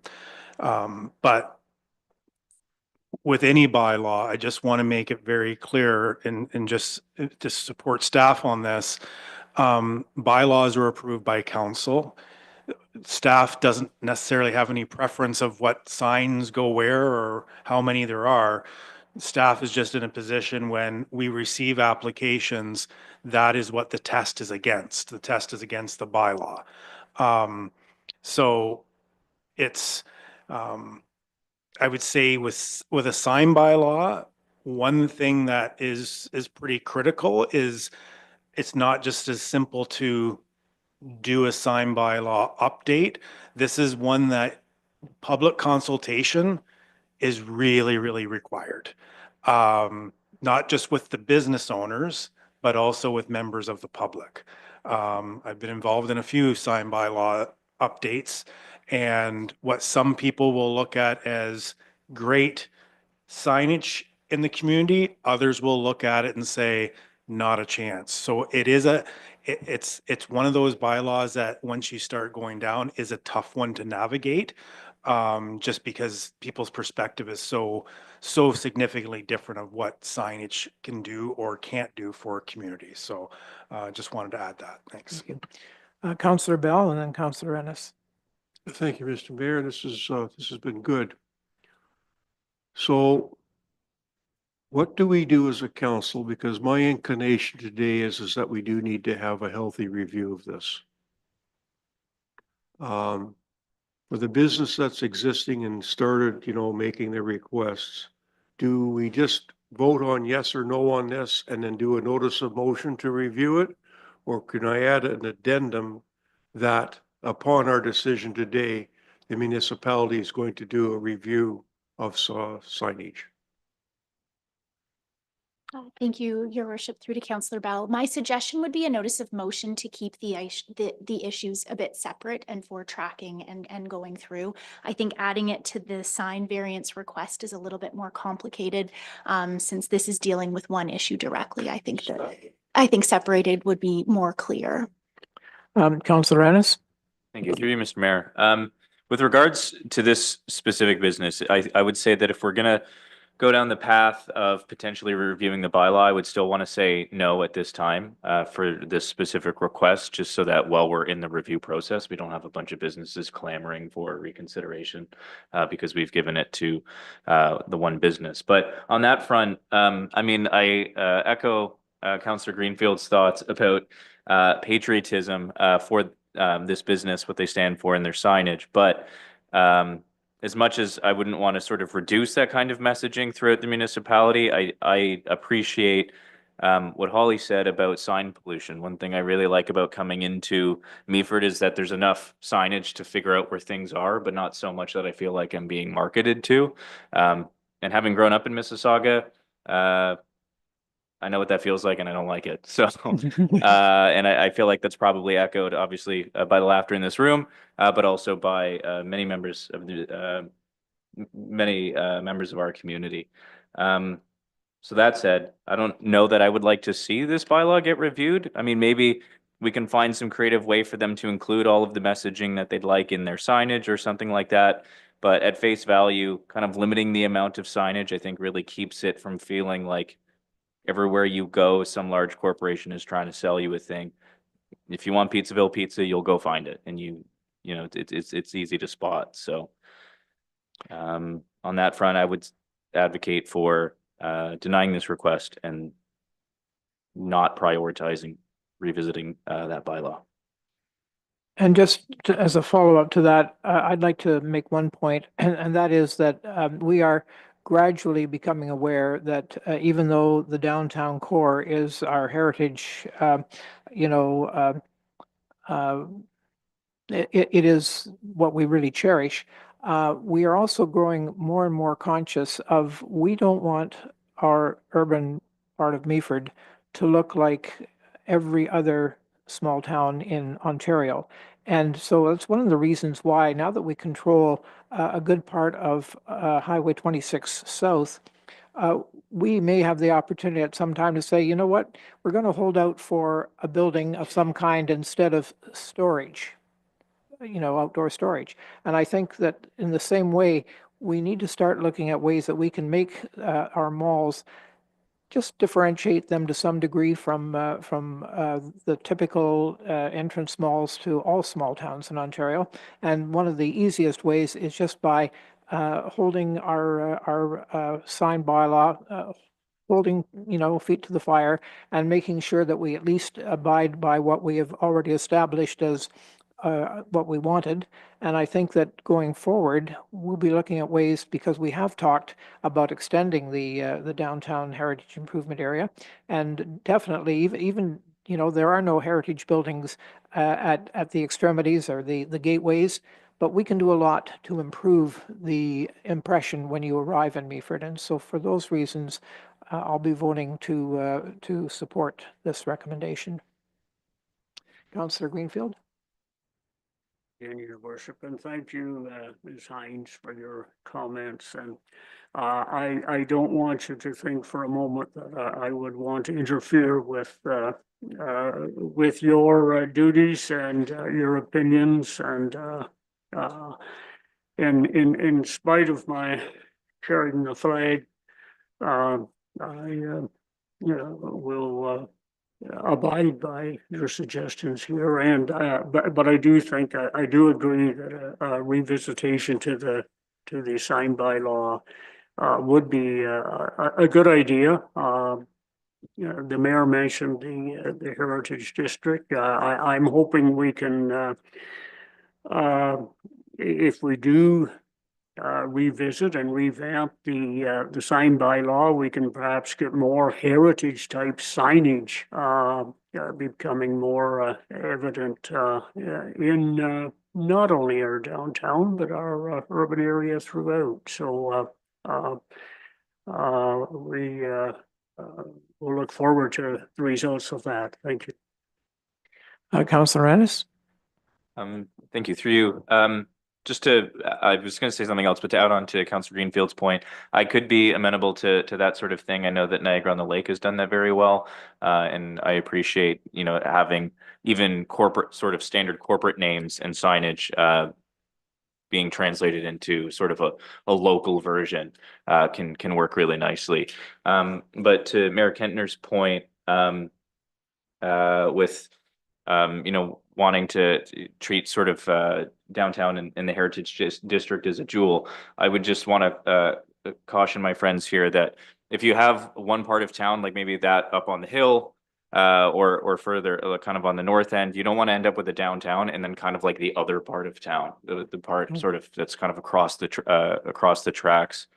So I would say if we're going to consider anything, like as the urban part of town expands, what's considered downtown will kind of expand. And so if we're going to plan for signage for different parts of town, it should be sort of across the board, not just the bit down by the water, down the hill.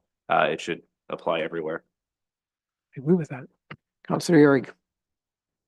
Thank you, Mr. Mayor. Still trying to get my head wrapped around it, so I'm just going to ask one more question. So, point 2, deny the canopy sign variance request for all canopies. Bracket. Unless blank, because we've said that you could put them up if they didn't have signage on them. We don't specify that. We just say deny a request for all canopies. So should we say for all signed canopies? Because that's not what this says. We're saying right now you cannot have any canopies. Through you, your worship, to Councillor Urick, the report is for signage. The canopies are already pre-existing, so there would be no reference to that. I would not even include it as a sign, but once you put signage on it, then it is deemed a sign, not a canopy. We don't have a bylaw to say you can put a canopy up or not. We don't really have the reflection of color either. But I wanted to also say they do have the availability to put window signs up that do not require permits. So Fiercely Canadian could go in the window if they would like. So there is other provisions they can do. I'm just following what's within our guidelines of what the bylaw allows for 2 signs per frontage. There's no other discussion. I'll call the vote. All in favor? Anyone opposed? And that is carried unanimously.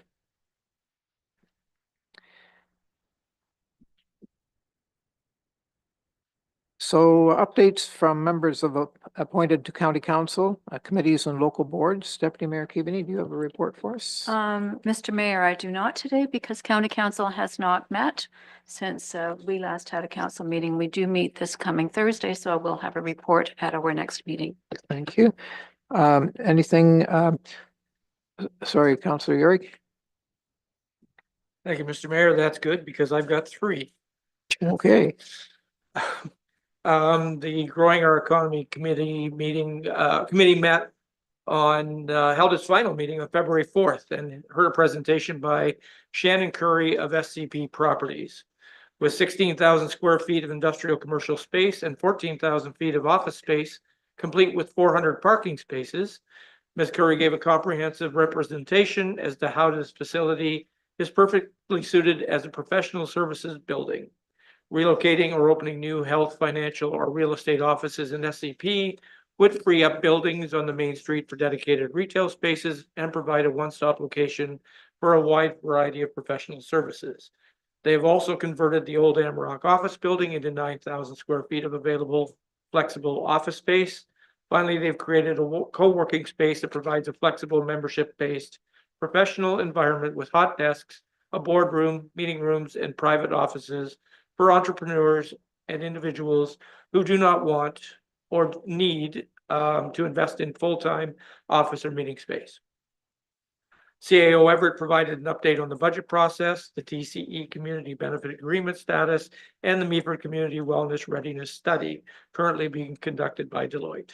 The study will support and build on input collection from local and regional experts in areas such as education, healthcare, infrastructure, etc. The deputy clerk presented a final report outlining the committee achievements, provided staff feedback, and offered the committee members an opportunity to provide their recommendations on current and potential new procedures and structures to help form how the advisory committees will best be able to serve council and the community in the next term of council.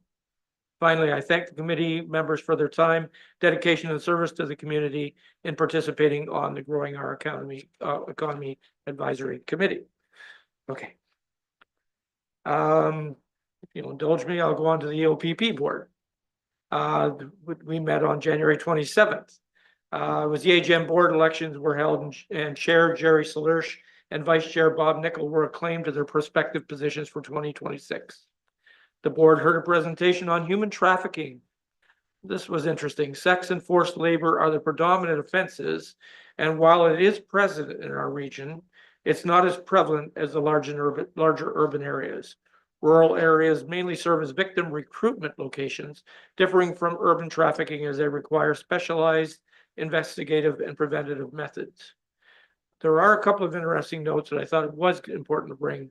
One is that online sexual service ads in own sound and outlying areas were misleading, often tied to scams or one individual, not actual trafficking activity.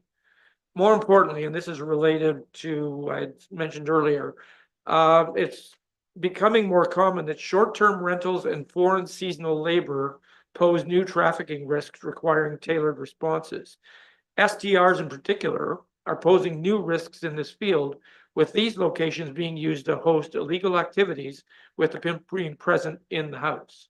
The OPP recommend that STR operators be required to watch online educational courses in municipalities should include mandatory educational messaging in their policies. So I thought it would be important to bring that back since we are talking about the STRs. And I don't know whether we've taken that into consideration as a potential thought that hasn't been really considered in that process. I had not even really considered that that might be an issue. In better news, over the past 12 months, opioid-related deaths in Grey County have been reduced by 72% from 18 in 2024 to 5 in 2025. So that's better news. The Grey Bruce Detachment gave an activity and incident report showing increased community patrolling, increased by 260 hours, resulting in drastically increased number of charges for speeding, seatbelt warnings, and the Highway Traffic Act offenses in general. This increase was prompted by municipal and public requests for more police presence. That's all for the OPP, and I can keep going and do the Grace Hobble Conservation Just Story. go right ahead. Thank you. Thank you very much. The GSEA met on January 28th for their AGM and first GSEA board meeting of 26. There was a presentation by CAO Tim Lantier summarizing the great work that was accomplished in 2025, greetings from guests and recognition of and remarks from the amazing volunteer organizations that contribute to the GSEA programs, including the Inglis Falls Arboretum, the Friends of Highboo, the Beaver River Watershed Alliance, and the Grace Hobble Conservation Foundation. Presentations of gratitude were made to the foundation as it formally disbanded at the end of 2025. Board elections followed. Vice Chair Nadia Dubik and myself were ineligible to run due to 2-year term limits, and Scott Gregg of Owen Sound and Jennifer Shaw of Aaron Eldersley were elected Chair and Vice Chair for 2026. Regular GSEA meeting followed with the passing of the 2026 GSEA budget and an update on the renovations for the GSEA administrative building, which is expected to be completed late May. GSEA is pleased to announce a $25,000 grant from Hydro One's Engineering Life Community Fund, which will go to support wetland education for a resilient future, a hands-on program designed to teach students about wetland conservation, species at risk, and natural hazard mitigation. And finally, the CAO reported that over 120 municipalities have posted motions of protest regarding the proposed Conservation Authorities amalgamation and advised that the GSEA comments were posted to the Bill 68 ERO. Thank you. Okay. There are 2 recommendations have come to council from the PSAC, the Pump Storage Advisory Committee. And so I will read them, and we'll see if there's a mover and seconder for these. Sorry. Clarify away, and I apologize for interrupting, but I would like to defer the 2 motions ahead of us from the Pump Storage Advisory Committee until we gain an understanding of the IAC process. And we will hear an outline of this process this week, February the 12th. That will happen at Meaford Hall at 5 o'clock. And I will also have a notice of motion upcoming in the meeting in relation to IAC and PSAC. Okay. Go ahead, Clerk. Thank you, Your Worship. My suggestion is that we have a mover and a seconder and then a vote to defer on each of those items. Procedurally, that would make sure that they stay available to bring back. So if that's council's wish, then we can do that. And I just have one question. I don't know if people will know what we're talking about. Is that a problem?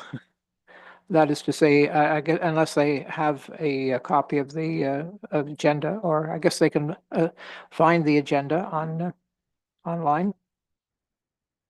Okay, then I don't know how I can get a mover and seconder for a motion that we don't read. Sorry, Your Worship, not to complicate things, but you can get a mover and a seconder for the item, and then the motion to defer is the motion that would be on the floor at that time, and a vote to that effect can be taken. Okay, I just am not clear on how people will know what we're doing, but I'll come back.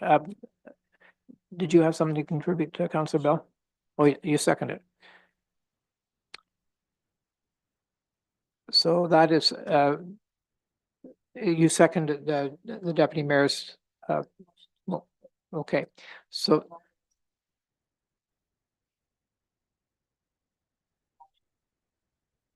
Thank you.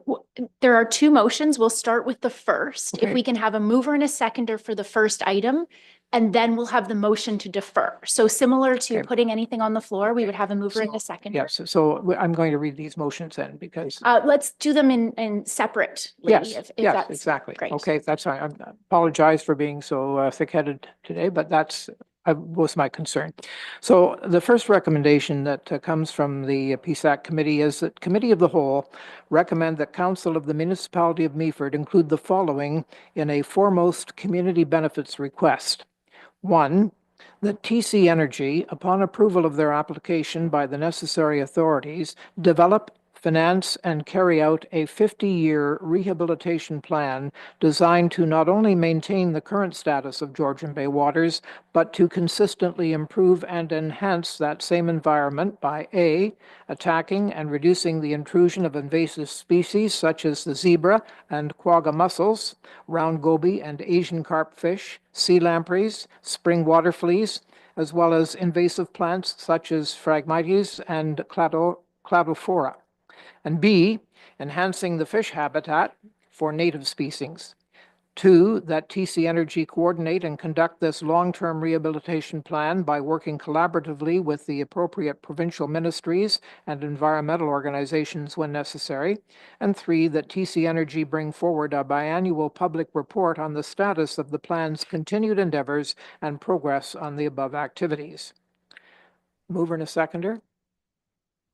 Councillor Greenfield, Councillor Ennis.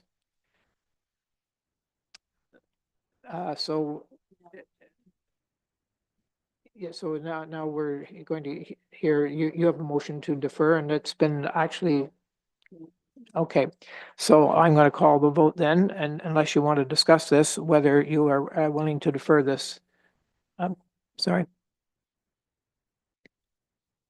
Go ahead, Councillor Ennis. Thank you, through you, Mr. Mayor. I was just going to add in that while in principle, I absolutely support this line of thinking, knowing how what IAC does, I do think it's a pretty reasonable idea, obviously, to listen to what they have to say, what they're going to tell the community, see exactly what their roles, responsibilities, and plans are, and how they want to see things unfold. And then at that point, we can, I think, have a better targeted plan forward for something like this, if that's what we're going to pursue as a council. Anyone else wish to speak? Yes. Thank you, Your Worship. I was just hoping to get some clarification on the motion, just to make sure that the wording was right, so that the motion be deferred until after the IAAC community information session, or was there more to the timing of when you'd like to see this motion come back? Mr. Mayor, if I may, I appreciate the question, Margaret, and I think I don't have a solid answer on that until after the 12th, when we hear the presentation from IAC, to then get some sense of what that direction will be. So I don't know how you incorporate that. But yeah, I can't really say at this point whether it's a month or 3 months, or, you know, we need to see what's said on the 12th. Councillor Yurg. Thank you, Mr. Mayor. To that end, so yeah, from a timing perspective, when IAC presents, is there a plan to bring a report from that meeting to council? Or is that just strictly informational? And because if the thinking is, if there was a report, then I would say wait till after that. If there's not a report, then the timing is kind of moot. CAO Everett. So through Mr. Mayor to Councillor Yurg, there's no anticipation of any report back to council. I would say there will probably be follow-up through IAC, but in no way, shape, or form is that tied to the municipal process. So I just want to confirm that the IAC presentation on the February 12th is in no way, shape, or form tied to a municipal meeting. This is a separate process that just happens to be being hosted in a municipal facility.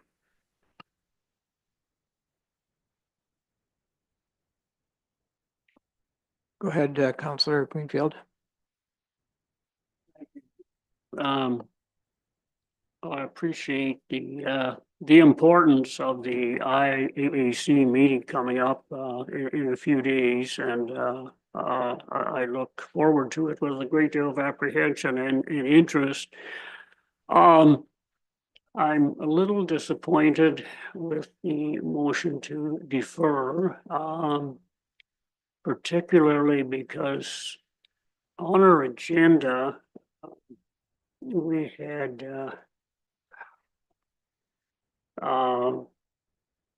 updates from members appointed to county council committees and local boards. We had the county council report, which was appreciated.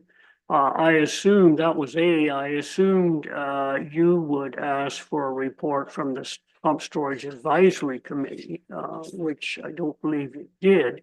Oh, and I missed I that was entirely. quite willing to give a brief report for that. And as part of that report, I was going to mention that this was a recommendation that came forward from the Pump Storage Advisory Committee. I can see the connection with the meeting coming up on Thursday, but on the other hand, this was introduced, discussed, and passed at the PSAT committee, and to me, it's somewhat aside from the upcoming meeting on Thursday.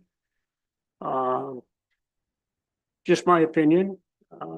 I will abide by what council decides. Councillor Ennis? Thank you. If I could just maybe take a minute to weigh in with some of my own work experience. A big part of what IAC does is work through a form of, once they assess what the potential impacts are, they then require that organizations find a way to accommodate or mitigate those measures. Accommodation refers to the process of, for example, if you were to take out a bunch of fish from the water, you have to do some form of work to replace fish stocks. Now, I will say that there is a lot of debate over how that should be done, because sometimes companies will put the fish in a totally different location. And the effectiveness of that and whether it's true to the intent of that process is, I think, a source of ongoing debate.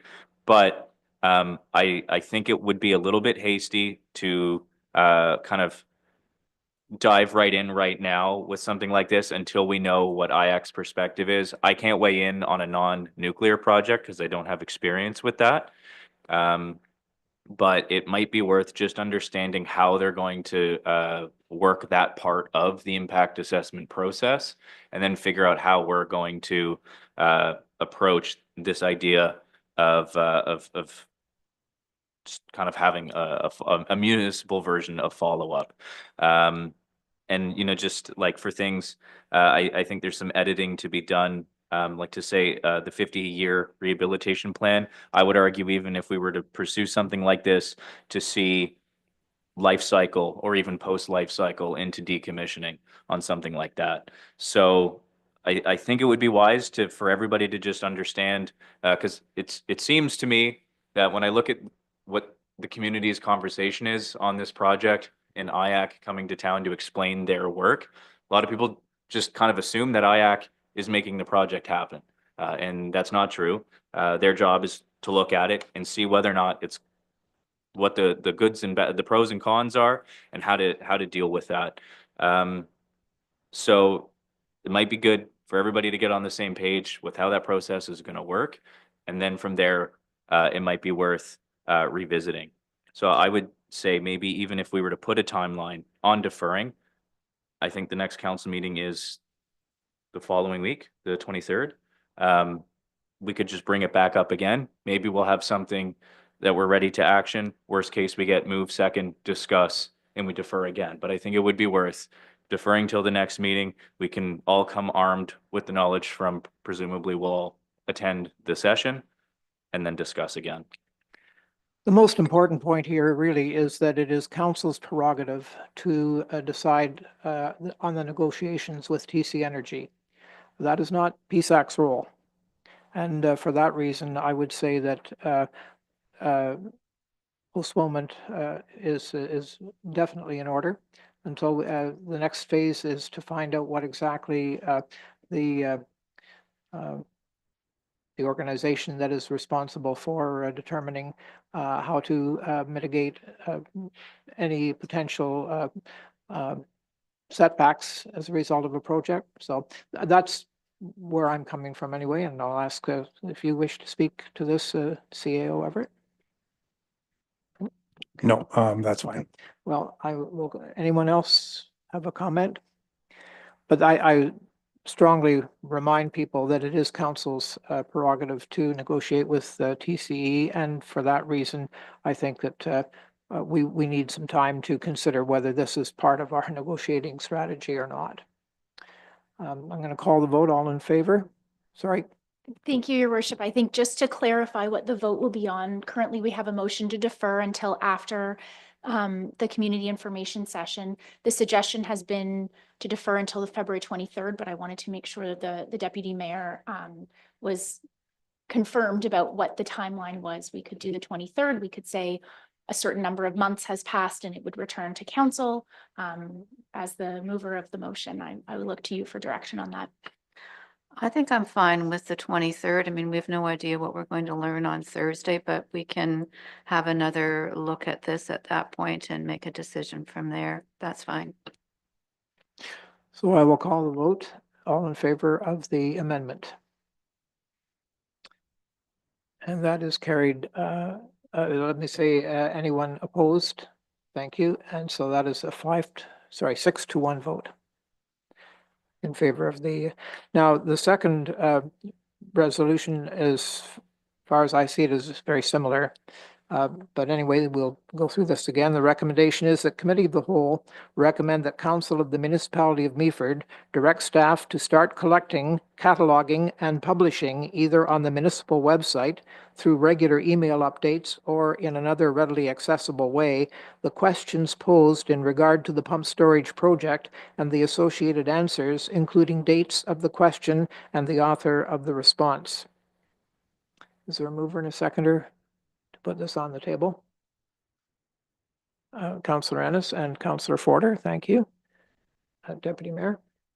Thank you, Mr. Mayor, and I would like to see this deferred as well for this, coming back to the same discussion we had on the prior motion, and we can revisit that, I suppose, on the 23rd as well. Councillor Ennis. Chip in with my own experience again. For this type of thing, the Impact Assessment Agency's registry does that. I can't recall off the top of my head if they often include like every question that every person ever emailed in, but they will certainly do that from an organizational perspective.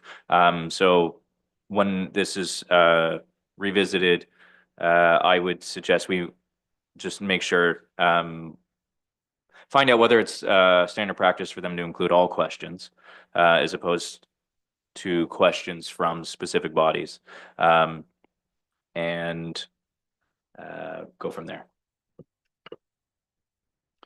Any other comments? And I'll call the question. All in favor of the amendment? Sorry. Thank you, Your Worship. Just to clarify, the vote is on a deferral motion. Yes, the deferral motion, exactly. All in favor? Sorry. We did. It was Councillor Forder. So again, all in favor of the Deputy Mayor's amendment to defer. And that is let me say, anyone opposed? Okay, so that again is a 6-1 vote in favor of the amendment. Were there any other boards or committees, and Harley and I'm trying to think who else is on. You are on the PSAC. I apologize for missing this item, but I did. Yeah. Did you wish to give a report on the PSAC?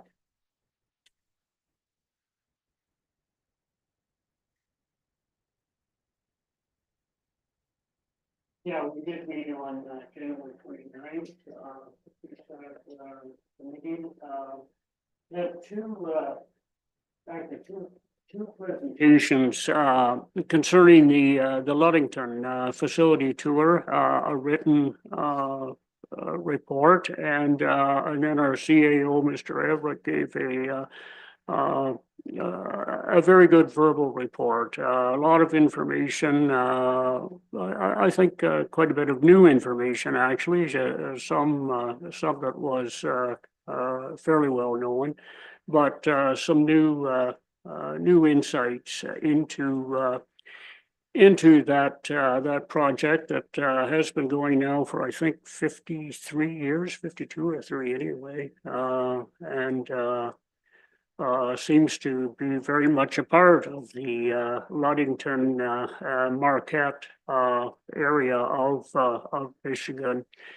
The other I guess main topic was a list of questions from one of our members, Ms. Ellis. I think she had 34 questions about the Ludington pump storage project, and I found them all quite interesting. Some were easily answered, some may take a little bit more time. So I think other than that, Deputy Mayor, was there anything else of great interest?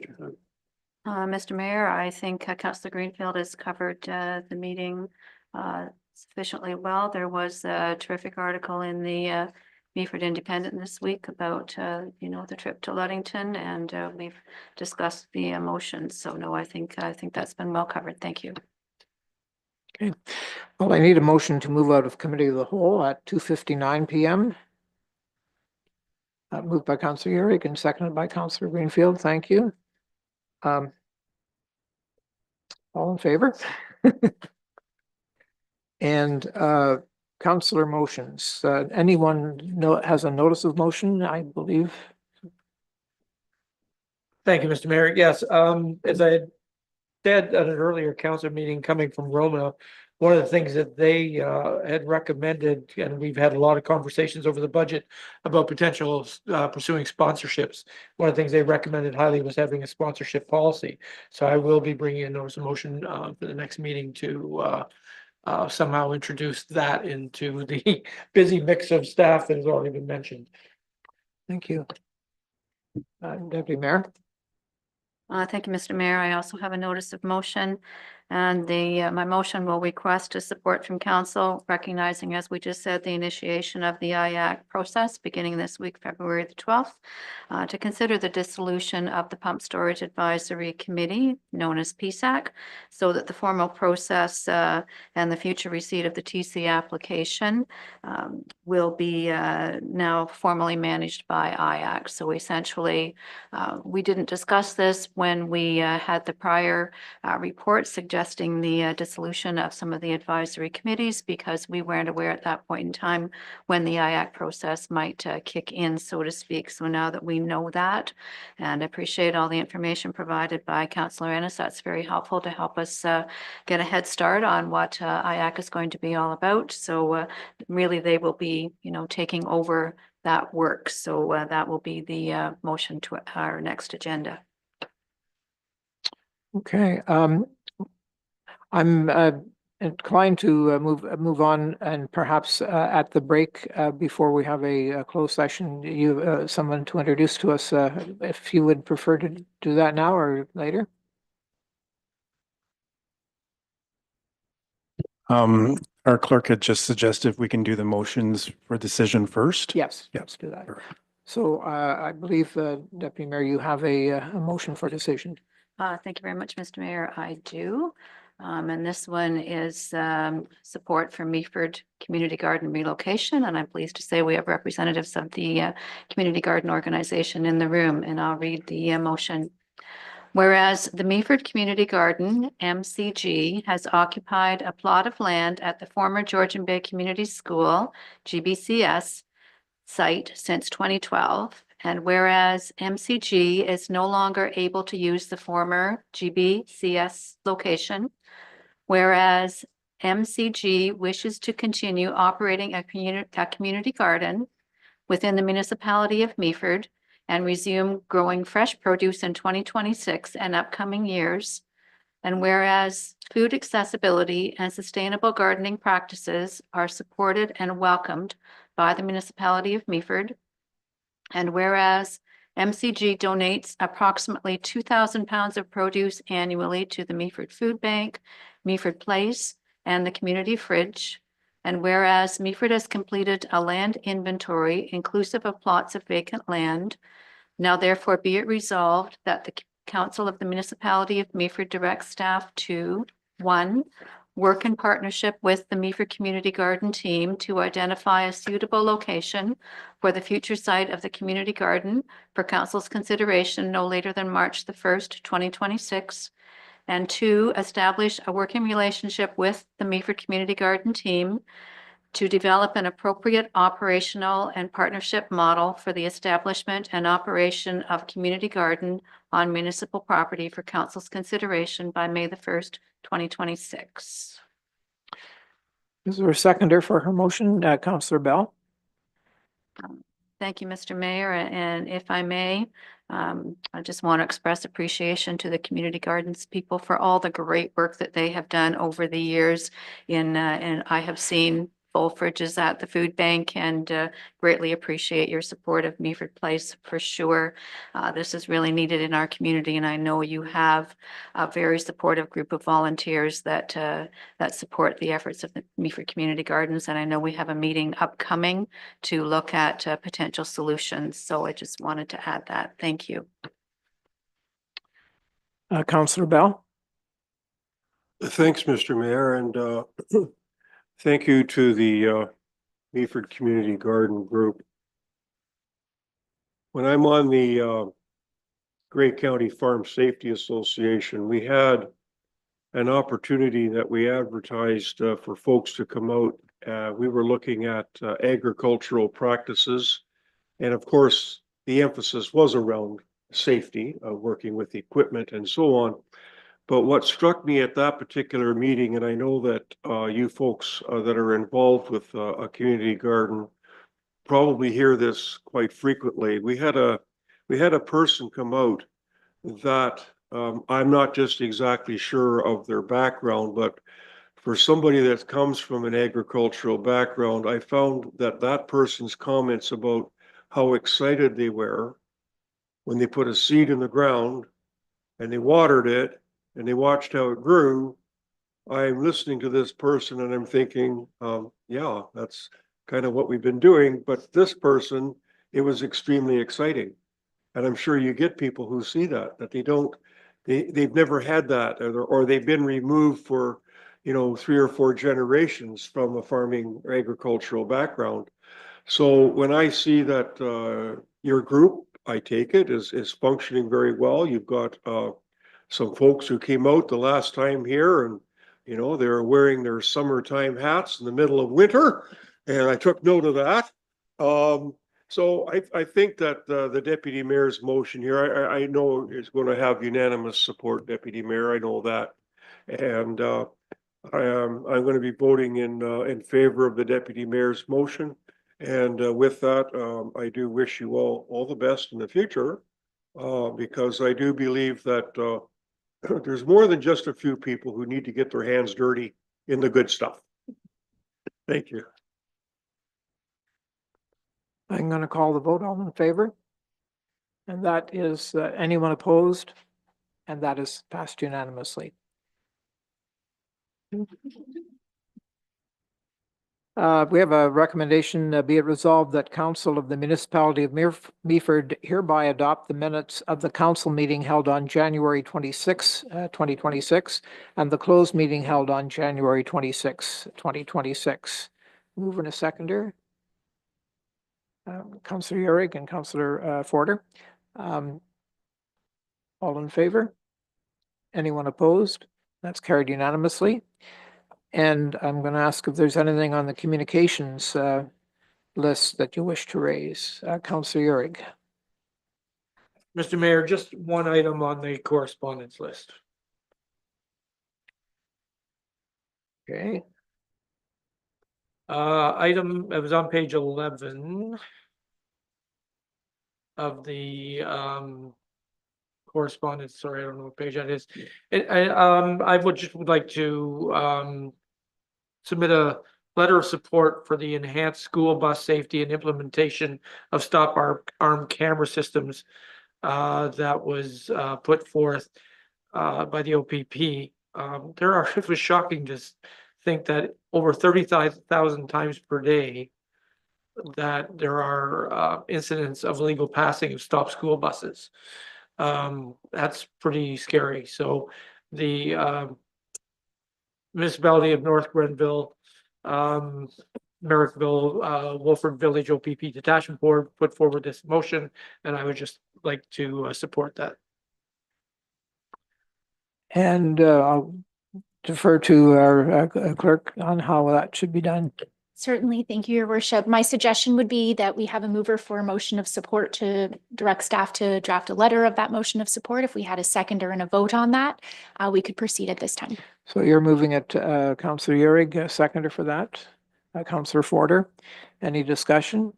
All in favor? Anyone opposed? That was unanimous. Thank you. Thanks for doing that. And now I think I can turn it over to CAO Everett to introduce our newest member of staff. Yes, thank you very much, Mr. Mayor. So I'm excited to welcome Sam Dinsmore. Sam is our new Director of Corporate Services and Deputy CAO. Sam comes to us from the County of Bruce, where he was the Director of Corporate Services and the Treasurer. So I'll just look to Sam if he wants to say a few words, but Sam does come to us. He's a lifelong resident of Clarksburg, born and raised here, and I think it's a great opportunity to. I'm really excited to have Sam on our team. Thanks. Welcome, Sam. Thank you, Your Worship. Thank you, CAO Everett. I will be super brief. Just very excited and happy to join the team here at Meaford, and very much looking forward to working on a lot of really exciting opportunities, both with staff and with council. Thank you. Okay. So we will be moving into a closed session shortly, and I'm going to give you the recommendation, and then we will. Thank you, Your Worship. Because we have the municipal solicitors joining us, we do have to have a recess while we wait. It's a little bit hard to time this properly, so they'll be here, I believe, at 3:45 or 4 o'clock. 4 o'clock. So my suggestion is that we have a recess, and then we'll come back in, have the motion, and then go into closed. So Okay, if very good. you're able to call a recess at this time, that would be helpful, and then we'll convene as soon as we can. So we will see you back here for the opening of the closed session at approximately 3:45.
We're reconvening in just about 5 minutes beyond what we suggested we would be back by. Anyway, we are going to go into a closed session now.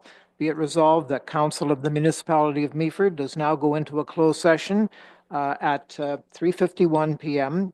with the CAO, Clerk, Director of Development Services, Manager of Planning Service, and municipal solicitors in attendance to discuss one item respecting the receiving of advice that is subject to solicitor-client privilege, including communications necessary for that purpose, and it's under Open Meeting Exemption F of Section 239(2) of the Municipal Act 2001, respecting a proposed development.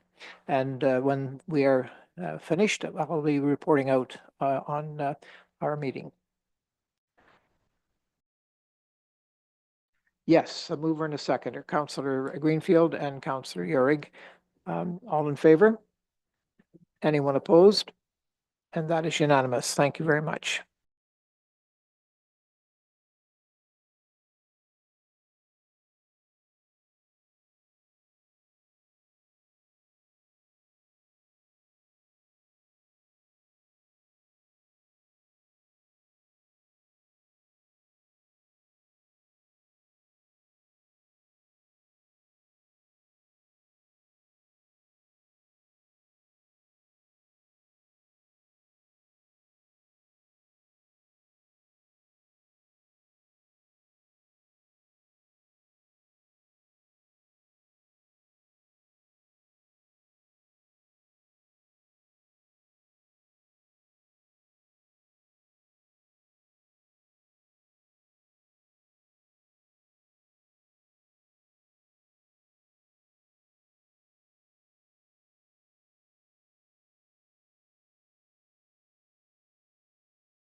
We're back and reporting out of the closed session this afternoon.